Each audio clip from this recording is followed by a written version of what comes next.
ಮೈಸೂರಿನಲ್ಲಿದ್ದ ಜಗದೀಶ್ ವಾಸುದೇವ್ ಈಗ ಸದ್ಗುರು ಹೇಗಾದ್ರು?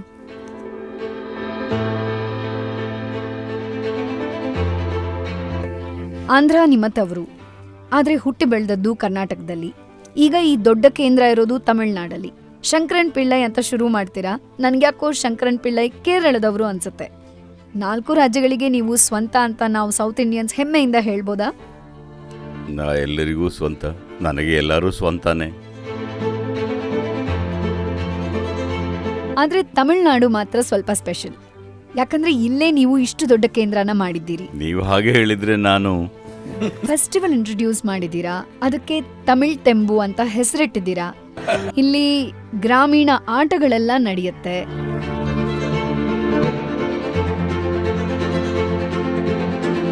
ಸ್ವಾತಂತ್ರ್ಯ ಹೋರಾಟ ದೊಡ್ಡ ಮಟ್ಟದಲ್ಲಿ ನಡೀತಿದ್ದಾಗ ತಮಿಳ್ನಾಡಲ್ಲಿ ಬೇರೆಯದೇ ರೀತಿಯ ಹೋರಾಟ ಇತ್ತು, ಸಮಾಜದಲ್ಲಿ ಹೋರಾಟ ಇತ್ತು. ಈ ದ್ರಾವಿಡ ಚಿಂತನೆಗಳಾದ ಸಮತ್ವ, ಸ್ವಾಭಿಮಾನದ ಮದುವೆ, ಪೂಜಾ ಪದ್ಧತಿ, ಇದಕ್ಕೆ ಸ್ವಲ್ಪ ವಿರುದ್ಧವಾದ ಒಂದು ಫಿಲಾಸಫಿ ಬಂತು. ಆದ್ರೆ ಇಂತಹ ರಾಜ್ಯವನ್ನ, ಈ ಫಿಲಾಸಫಿಯನ್ನ ಆಧ್ಯಾತ್ಮಿಕ ದಾರಿಗೆ ತೆಗೆದುಕೊಂಡು ಹೋಗ್ಬೋದು ಅಂತ ನಿಮಗೆ ಹೇಗೆ ಅನ್ನಿಸ್ತು? ಬಹಳ ರೆಸಿಸ್ಟೆನ್ಸ್ ಇದ್ದಿರ್ಬೇಕಲ್ಲ ಆಗ? Ultra Hindu, ultra left, ultra Muslim, ultra Christian, everybody ultra is against me, they're abusing me. That means I'm really doing things well. ಇದುವರೆಗೂ ಯಾವ ಗುರುವನ್ನು ಸಹ ಯುವಕರು ಇಷ್ಟು ಪ್ರಮಾಣದಲ್ಲಿ ಅಡೋರ್ ಮಾಡಿದ ಹಾಗೆ ನಾವು ನೋಡಿಲ್ಲ. ಮೊದಲೇ ಟಾರ್ಗೆಟ್ ಮಾಡಿದ್ರಾ? ಯಂಗ್ಸ್ಟರ್ಸ್ನ ನಮ್ಮ ದಾರಿಗೆ ತರಬೇಕು ಅನ್ಕೊಂಡಿದ್ರಾ? ನಾನು ಯುವಕನಾಗಿರೋದ್ರಿಂದ ಯುವಕರು ನನ್ನ ಬಳಿ ಬರ್ತಾರೆ. ಜೀವ ಸಮಾಧಿ ಅನ್ನೋದು, ಫಾರ್ ಎಕ್ಸಾಂಪಲ್, ನಿಮ್ಮ ಪತ್ನಿಯೇ ಹೊಂದಿದ್ರು. ಅದು ಸಾಮಾನ್ಯವಾಗಿ ರ್ಯಾಷನಲ್ ಅಥವಾ ಲಾಜಿಕಲ್ ಆಗಿ ಯೋಚನೆ ಮಾಡೋರ್ಗೆ ಇದನ್ನ ಒಪ್ಪಿಕೊಳ್ಳೋಕೆ ಆಗ್ತಿಲ್ಲ. ನಿಮ್ಮನ್ನ ಚೆನ್ನಾಗಿ ತಿಳ್ಕೊಂಡು ಈ ಹಾದಿಗೆ ಬರಬೇಕು ಅಂತ ಜಗತ್ತಿನ ಬೇರೆ ಬೇರೆ ಕಡೆಗಳಿಂದ ಇಲ್ಲಿಗೆ ಬರ್ತಾರೆ. ಇಲ್ಲಿನ ಜನ ಯಾಕೆ ಅದರ ಉಪಯೋಗ ಪಡ್ಕೊಳ್ತಿಲ್ಲ? ನಾನು 100 ಸರ್ತಿ ಹೇಳಾಯ್ತು, ರಾಜಕೀಯದಲ್ಲಿ ಇಚ್ಛೆ ಇಲ್ಲ. ಯಾಕೆ ಬರಬಾರ್ದು? ನಿಮ್ಮಂತವ್ರು ತಾನೇ ಬರಬೇಕು. ರಾಜಕೀಯದಲ್ಲಿರೋರಿಗೆ ಅಧ್ಯಾತ್ಮದ ಅವಶ್ಯಕತೆ ಇರುತ್ತೆ. ಅಧ್ಯಾತ್ಮದವರೇ ರಾಜಕೀಯಕ್ಕೆ ಹೋದ್ರೆ ಹೇಗೆ? ನಾನು ಕಮ್ಯುನಿಸ್ಟ್ ಅಲ್ವಾ? ಇದು ಕಮ್ಯುನಿಸಂ ಅಲ್ಲದೆ ಇನ್ನೇನು ಈ ಯೋಗ ಕೇಂದ್ರ? ಇಲ್ಲಿ ನೀವು ಯಾವ ಜಾತಿ ಅಂತ ನಾವು ಕೇಳೋದಿಲ್ಲ, ಯಾವ ಮತ ಅಂತ ಕೇಳೋದಿಲ್ಲ. ಎಲ್ಲ ಜಾತಿ ಮತದವರು ಇಲ್ಲಿದ್ದಾರೆ. ಗಂಡ ಹೆಣ್ಣ ಕೇಳಲ್ಲ. ಸಾಮರ್ಥ್ಯದನುಸಾರ ಯಾರ್ಯಾರು ಏನು ಮಾಡಬೇಕು ಅದನ್ನ ಮಾಡ್ತಾ ಇದ್ದಾರೆ. ಎಲ್ರಿಗೂ ಒಂದೇ ಆಹಾರ, ಕೆಲವರಿಗೆ ಜಾಸ್ತಿ ಸ್ಪೆಷಲ್ ಅಂತ ಇಲ್ಲ, ಎಲ್ರಿಗೂ ಅದೇ ಆಹಾರ, ಒಂದೇ ತರದ ಬಟ್ಟೆ. ಇದು ಕಮ್ಯುನಿಸಂ ಅಲ್ಲ ಅಂದ್ರೆ ನೀವು ಯಾವ ಕಮ್ಯುನಿಸಂ ಮಾಡ್ತಿದ್ದೀರಿ? ಸುಮ್ಮನೆ ರೋಡಲ್ಲಿ ಕೂಗ್ತಿದ್ದೀರಿ. ಯಾವ ಕಮ್ಯುನಿಸಂ ಮಾಡ್ತೀರಿ? ಇದುವೇ ಕಮ್ಯುನಿಸಂ ಅಂದ್ರೆ, ಎಲ್ಲರೂ ಸಮಾನವಾಗಿ ಒಂದಾಗಿ ಬಾಳೋದು.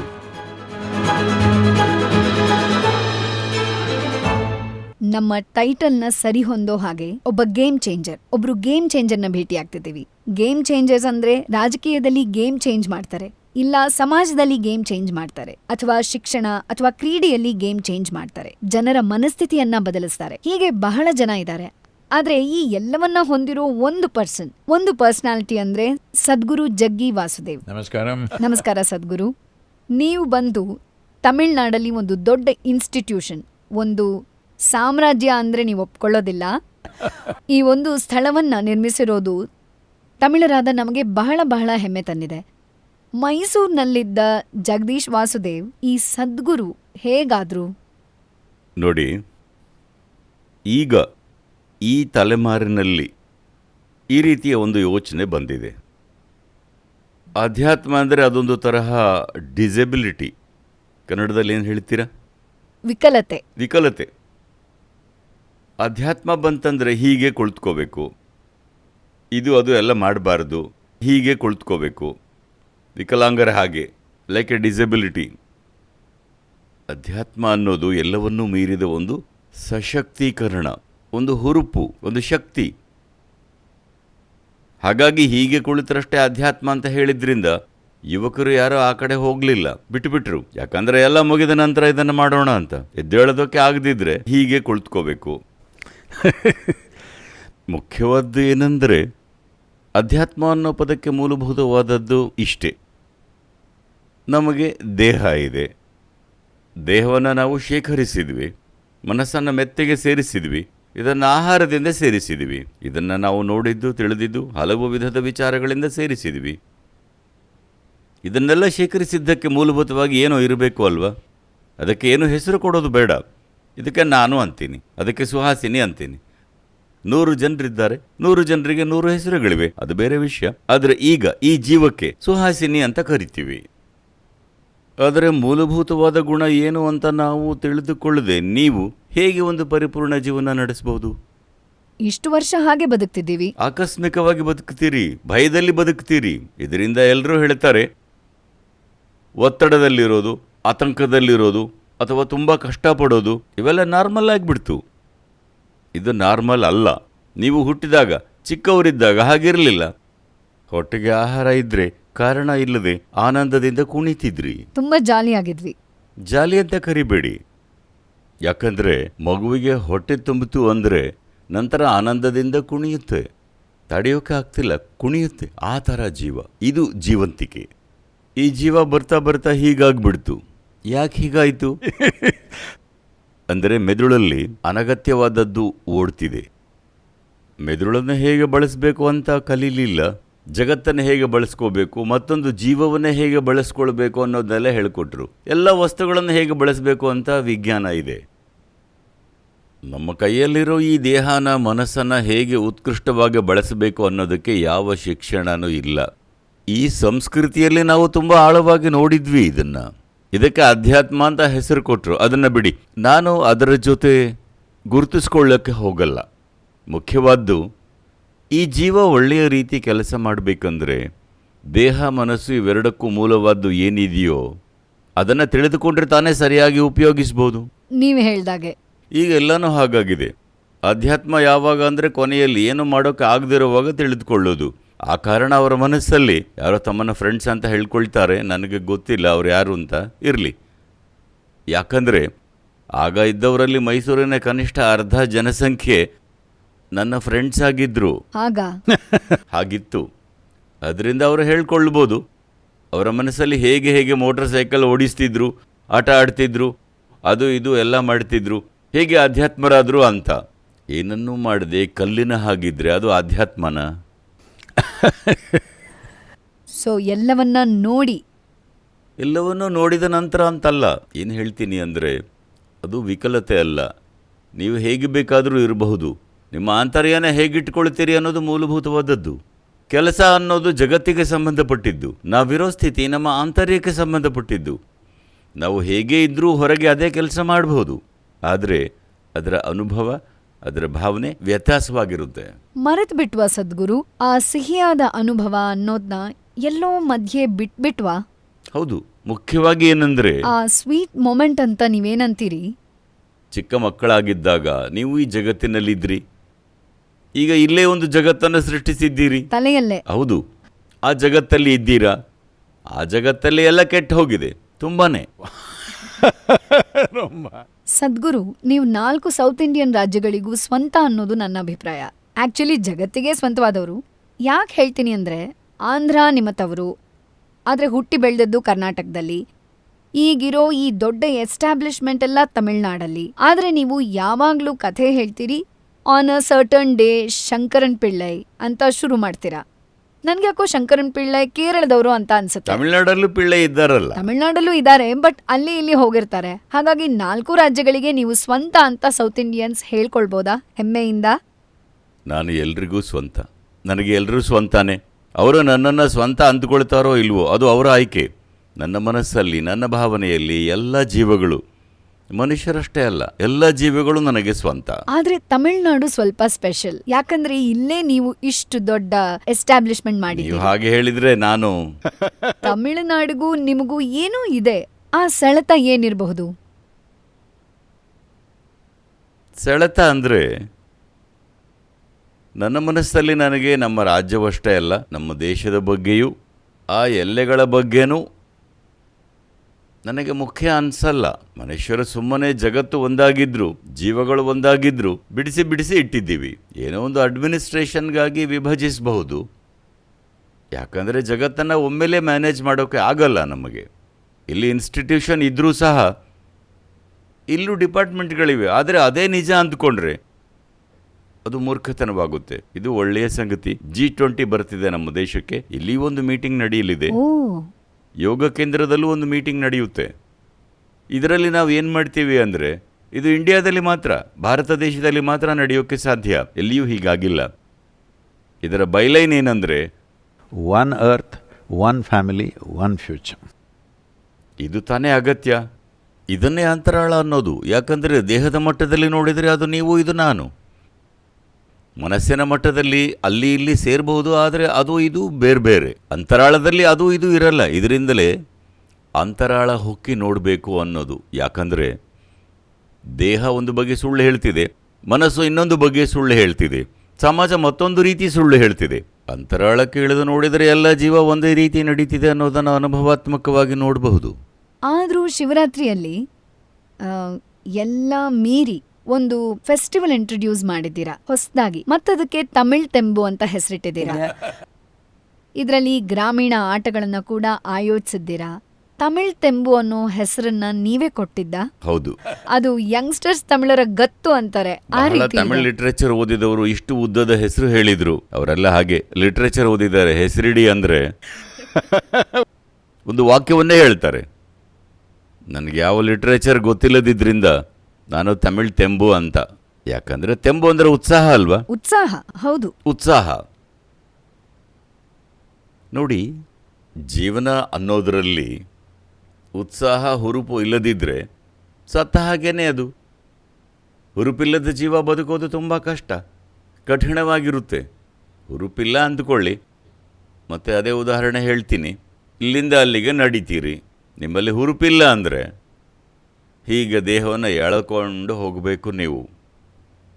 ಹುರುಪಿನಲ್ಲಿದ್ದರೆ ಹಾರಿಬಿಡ್ತೀರಿ. ಕರೆಕ್ಟ್, ಹಾರಿಬಿಡ್ತೀವಿ. ಹುರುಪಿಲ್ಲದೆ ಹೇಗೆ ಬದುಕ್ತೀರಿ? ತಮಿಳು ಜನ ಬಹಳ ಕಾಲದಿಂದ ಬೇರೆನೇನೋ ಹೇಳ್ಕೊಳ್ಬಹುದು, ಟೀಕೆಗಳಿರುತ್ತವೆ, ಅದಿರಲಿ. ಆದರೆ ಹುರುಪು, ಉತ್ಸಾಹಿ ಜನ, ಖಂಡಿತ. ಅದನ್ನು ನಾವು ಕೊಂದರೆ ಏನೂ ಇರಲ್ಲ. ಹಾಗಾಗಿ ಆ ಉತ್ಸಾಹವನ್ನು ತರಿಸೋದಕ್ಕೆ ಸಾಂಸ್ಕೃತಿಕ ಕಾರ್ಯಕ್ರಮಗಳು. ಈ ತಮಿಳು ರಾಜ್ಯದಲ್ಲಿ ಏನೇನು ಸಾಂಸ್ಕೃತಿಕ ಕಾರ್ಯಕ್ರಮಗಳು ಇದೆಯೋ ಅದನ್ನು ಯುವಕರಿಗೆ ಸ್ಪರ್ಧೆಯ ರೀತಿ ಹುರುಪನ್ನು ತರೋಕೆ ಅವಶ್ಯಕ. ಅದು ಬಹಳ ಜನ ಹೊರಗಡೆನೂ ನನ್ನ ಕೇಳ್ತಾರೆ, ಈಗ ಕೂಡ ಕೇಳ್ತಾರೆ, ನೀವು ಯಾಕೆ ಜಲ್ಲಿಕಟ್ಟುವನ್ನು ಪ್ರೋತ್ಸಾಹಿಸಿದ್ರಿ ಅಂತ. ನಾನು ಹೇಳಿದೆ, ಜಲ್ಲಿಕಟ್ಟನ್ನು ಬಿಡೋಣ. ನೀವು ಬಂದು ಎಲ್ಲ ಹಳ್ಳಿಗಳಲ್ಲೂ ಒಂದು ಫುಟ್ಬಾಲ್ ಮೈದಾನ, ಒಂದು ಜಿಮ್ನಾಸ್ಟಿಕ್ಸ್, ಇನ್ನೇನೇನು ಅಗತ್ಯವಿದೆಯೋ ಯುವಕರು ಆಡೋದಕ್ಕೆ ಅದನ್ನೆಲ್ಲ ಮಾಡಿಬಿಡಿ. ಅದರ ನಂತರ ಬೇಕಾದರೆ ಜಲ್ಲಿಕಟ್ಟನ್ನು ತೆಗೆಯೋಣ. ನಮ್ಮ ಸಂಸ್ಕೃತಿಯಲ್ಲಿ ಉಳಿದಿರೋದೇ ಒಂದೆರಡು ವಿಷಯಗಳು. ಅದನ್ನು ತೆಗೆದರೆ ಅದರಲ್ಲಿ ಅಪಾಯ ಇದೆ ಅಂತ ಹೇಳ್ತಾರೆ. ಅಪಾಯವೇ, ಹಿಂದಿನ ಕಾಲದಿಂದ ಬಂದದ್ದು ಅಪಾಯವೇ. ಯಾಕಂದರೆ ನನ್ನ ಭಾವನೆ ಪ್ರಕಾರ ಬಹಳ ಯುವಕರಿಗೆ ಇದು ಇಷ್ಟವಾಗಲ್ಲ. 100 ವರ್ಷದ ಹಿಂದೆ ತಮಿಳು ಯುವಕರು ಹೇಗಿದ್ದರು, ಈಗ ಹೇಗಿದ್ದಾರೆ? ದೇಹದಲ್ಲಿ ಆ ಮಟ್ಟದ ಶಕ್ತಿ ಇಲ್ಲ, ಸರಿ ಅಲ್ವಾ? ಹೌದು, ಫೋನಲ್ಲೇ ಇರ್ತೀವಿ. ಆ ಮಟ್ಟದ ಶಕ್ತಿ ಇಲ್ಲ. ಈಗ ಹೋಗಿ ಅದೇ ರೀತಿ ಹಿಡಿ ಅಂದರೆ ಅವರು ಹಾಗೆ ಇದ್ದಾರೆ. ದನಗಳು ಆಗ ಹೇಗಿದ್ವು ಹಾಗೇ ಇವೆ.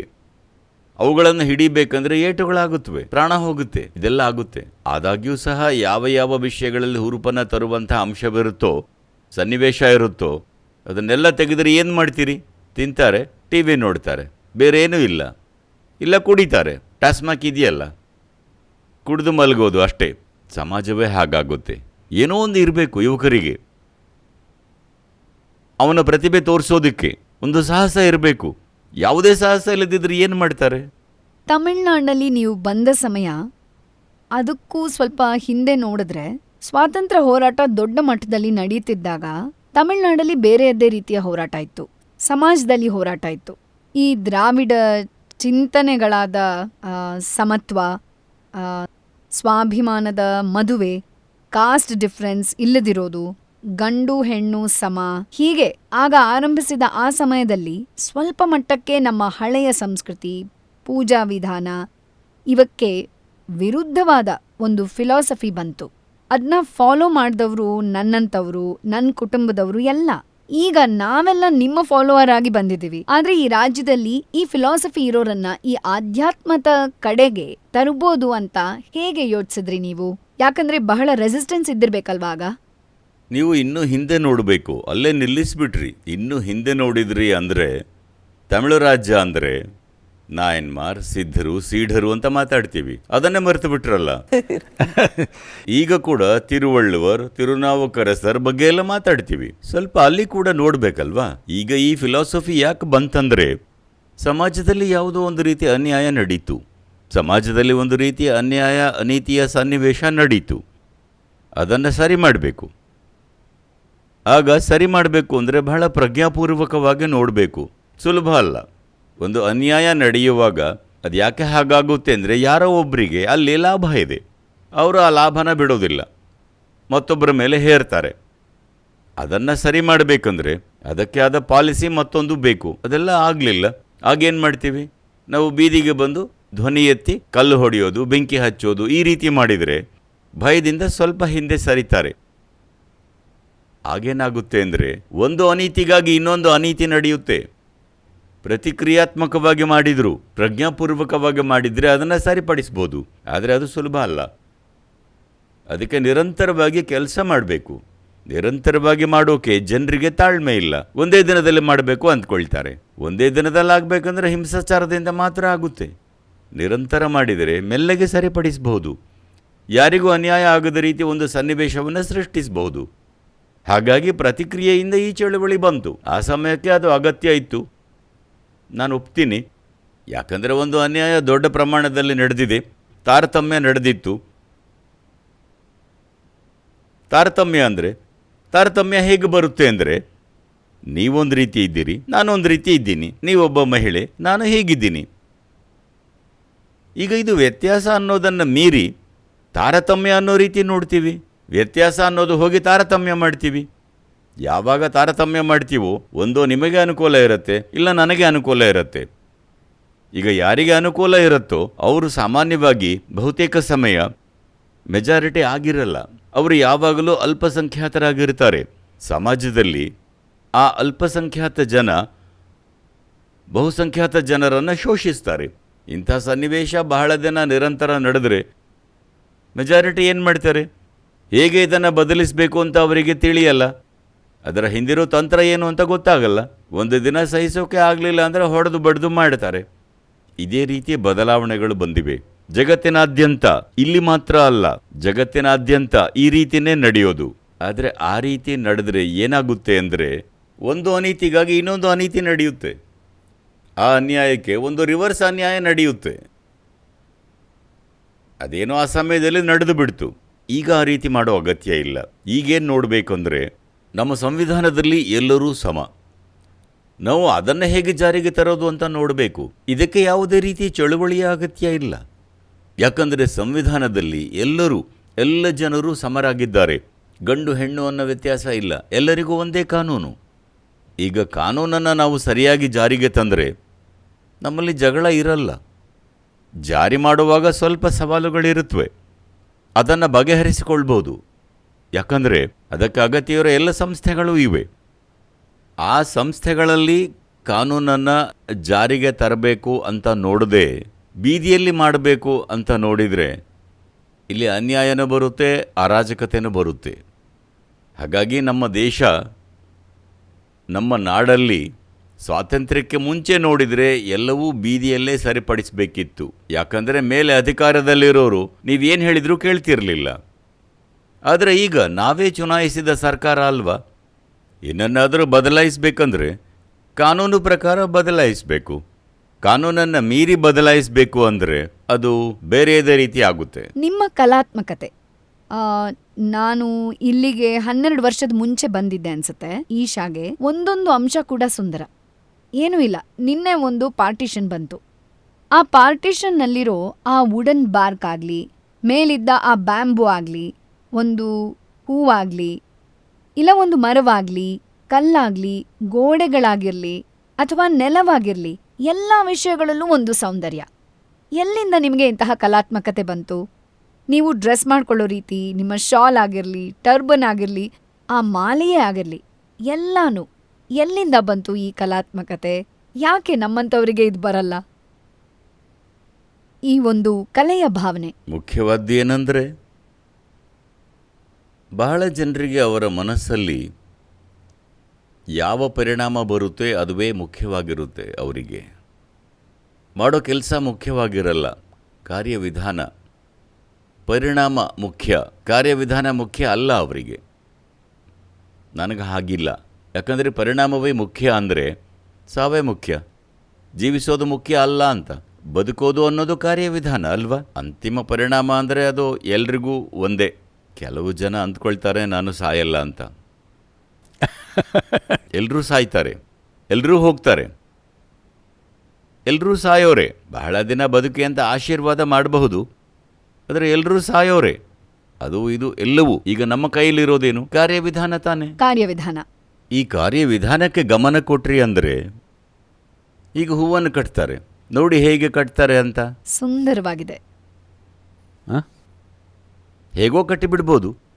ಯಾಕೆ ಹೀಗೆ ಕಟ್ತಾರೆ? ನೀವು ಒಂದು ಕಿವಿ ಓಲೆ ಹಾಕಿದ್ದೀರಿ, ಅದನ್ನು ಮಾಡಿದವರು ಕಣ್ಣು ಹೋದರೂ ಸರಿ ಚೆನ್ನಾಗಿ ಮಾಡಿದ್ದಾರೆ ಅಲ್ವಾ? ಆ, ಇದು ಇದು ಇದನ್ನ ನನ್ನ ಚಿಕ್ಕಮ್ಮ ಮಾಡಿಕೊಟ್ರು.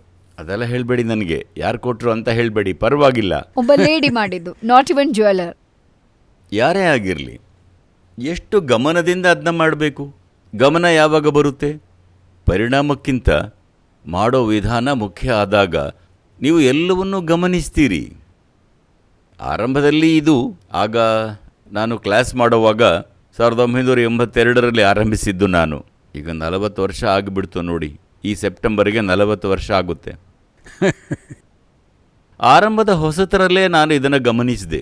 ಏನಂದರೆ, ನಾವು ಎಂದೂ ದೇವಸ್ಥಾನದ ಒಳಗೆ ಹೋಗಿಲ್ಲ, ಯಾವ ಒಂದು ತತ್ವವೂ ಇಲ್ಲ ನನಗೆ. ನನ್ನಲ್ಲಿ 100 ಪ್ರಶ್ನೆಗಳಿವೆ, ಅದಕ್ಕೆ ಉತ್ತರ ಸಿಗಲಿಲ್ಲ ಅಂದರೆ ನಾನು ಹೋಗಲ್ಲ. ಈ 100 ಪ್ರಶ್ನೆಗಳಿಗೆ ಯಾರೂ ಉತ್ತರ ಕೊಡೋಕ್ಕಾಗಲಿಲ್ಲ, ಅದಕ್ಕೆ ದೇವಸ್ಥಾನಕ್ಕೆ ಹೋಗಲಿಲ್ಲ. ನಮ್ಮ ಮನೆಯಲ್ಲಿ ಯಾವುದೇ ಶಾಸ್ತ್ರ ಸಂಪ್ರದಾಯ ಇರಲಿಲ್ಲ. ಏನೋ ವರ್ಷಕ್ಕೊಂದು ಹಬ್ಬ ಅಂದರೆ ದೇವಸ್ಥಾನಕ್ಕೆ ಹೋಗಬೇಕು ಅಂತಿತ್ತು. ಆಗ ನನ್ನಲ್ಲಿ ಪ್ರಶ್ನೆಗಳಿದ್ವು. 5-6 ವರ್ಷದಲ್ಲೇ ಪ್ರಶ್ನೆಗಳಿದ್ವು. ಉತ್ತರ ಸಿಗಲಿಲ್ಲ ಅಂದರೆ ನಾನು ಹೋಗಲ್ಲ.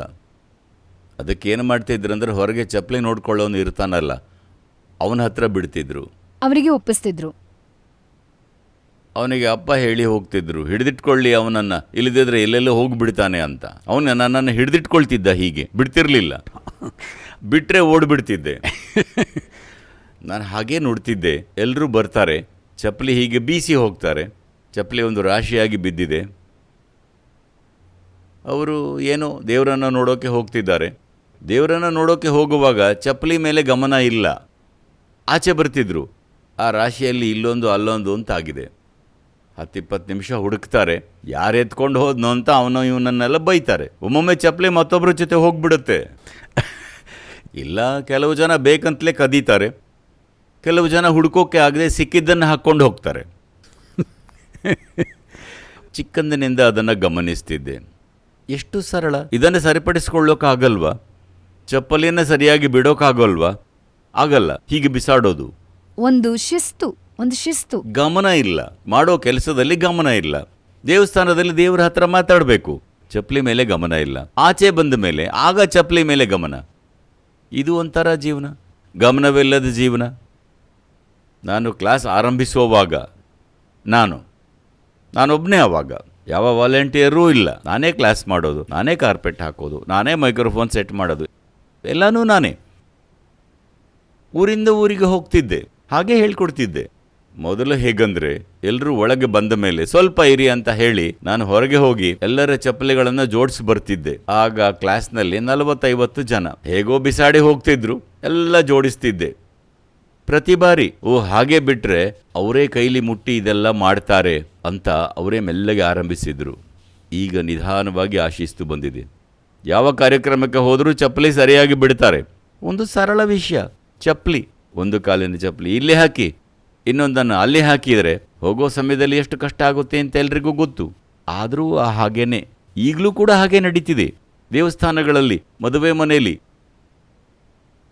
ಹಾಗೆ ನಡೀತಿದೆ. ಯಾಕೆ ಈ ಗಮನ ಅನ್ನೋದು ಇಲ್ಲ ಅಂದರೆ ಅದಕ್ಕೆ ಪ್ರಾಮುಖ್ಯತೆ ಇಲ್ಲ, ಕಾರ್ಯವಿಧಾನಕ್ಕೆ ಪ್ರಾಮುಖ್ಯತೆ ಇಲ್ಲ. ಒಳಗೆ ದೇವರು ಮಾತಾಡ್ತಾರೆ, ಅದು ಮುಖ್ಯ. ನಾವು ಹೇಗೆ ಹೋಗ್ತೀವಿ ಅನ್ನೋದು ಮುಖ್ಯವಾಗ್ತಿಲ್ಲ. ಈಗ ನೀವು ಹಳೆಯ ಕಾಲದ ದೇವಸ್ಥಾನಗಳನ್ನು ನೋಡಿದರೆ ತಮಿಳುನಾಡಲ್ಲಿ ಬಹಳ ಇವೆ, ದೊಡ್ಡ ದೇವಸ್ಥಾನಗಳು. ಹೋಗಿ ನೋಡಿ, ದೇವಸ್ಥಾನಗಳನ್ನು ಎಷ್ಟು ಗಮನ ಇಟ್ಟು ಮಾಡಿದ್ದಾರೆ. ಅಬ್ಬಾ, ತುಂಬಾನೇ. ವಾಸ್ತುಶಿಲ್ಪ, ಶಿಲ್ಪಕಲೆ ಅಷ್ಟೇ ಅಲ್ಲ, ಶಿಲೆಗಳು ಮಾತ್ರ ಅಲ್ಲ, ಇಂಜಿನಿಯರಿಂಗ್ ನೋಡಿ ಎಷ್ಟು ಗಮನ ಇಟ್ಟು ಮಾಡಿದ್ದಾರೆ, ಪ್ರತಿಭೆಯಿಂದ ಮಾಡಿದ್ದಾರೆ. ಅದರಿಂದ ಯಾರಿಗೂ ಆಹಾರವೇನೂ ಸಿಕ್ಕಿಲ್ಲ. ಅವರಲ್ಲಿರೋ ಭಕ್ತಿಯಿಂದ ಎಷ್ಟು ಗಮನ ಹರಿಸಿ ಎಷ್ಟು ಕಷ್ಟಪಟ್ಟು ಮಾಡಿದ್ದಾರೆ. ಈಗ ನಮ್ಮ ಹತ್ತಿರ ಎಷ್ಟೊಂದು ಇಂಜಿನಿಯರಿಂಗ್ ಟೂಲ್ಗಳಿವೆ, ಕ್ರೇನ್, ಟ್ರಕ್ ಎಲ್ಲ ನಮ್ಮ ಹತ್ತಿರ ಇವೆ. ಹಾಗಿದ್ರೂ ಸಹ ನಮ್ಮಿಂದ ಅಂತಹ ದೇವಸ್ಥಾನಗಳನ್ನು ಕಟ್ಟೋಕ್ಕಾಗಲ್ಲ. ಯಾವ ಯಂತ್ರವೂ ಇಲ್ಲದ ಸಮಯ, ಕೇವಲ ತನ್ನ ಕೈಯಿಂದ ಏನನ್ನು ಮಾಡಿದ್ದಾರೆ ನೋಡಿ, ಅದಕ್ಕೆ ತಮಿಳ್ ತೆಂಬು ಅಂದೆ. ಹುರುಪಿಲ್ಲದೆ ಅದನ್ನು ಮಾಡೋಕ್ಕಾಗುತ್ತಾ? ಎಲ್ಲವನ್ನು ಸಿಂಪ್ಲಿಫೈ ಮಾಡ್ತಿರಲ್ಲ. ಚಪ್ಲಿಯನ್ನ ಸರಿಯಾಗಿಟ್ರೆ ನಾಳೆ ಕಲಾಕೃತಿನೇ ಮಾಡ್ಬೋದು ಅಂತೀರಾ. ಖಂಡಿತವಾಗ್ಲೂ ಅಲ್ವಾ? ಈಗ ಇದೊಂದು ಆರೋಪ ಇದೆ, ದೊಡ್ಡ ದೊಡ್ಡ ವಿಷಯಗಳನ್ನು ಸರಳವಾಗಿ ಮಾಡ್ತಾರೆ ಅಂತ ಕೆಲವರು ಹೇಳ್ತಾರೆ ನನಗೆ. ನೀವಿದನ್ನು ತಿಳ್ಕೋಬೇಕು.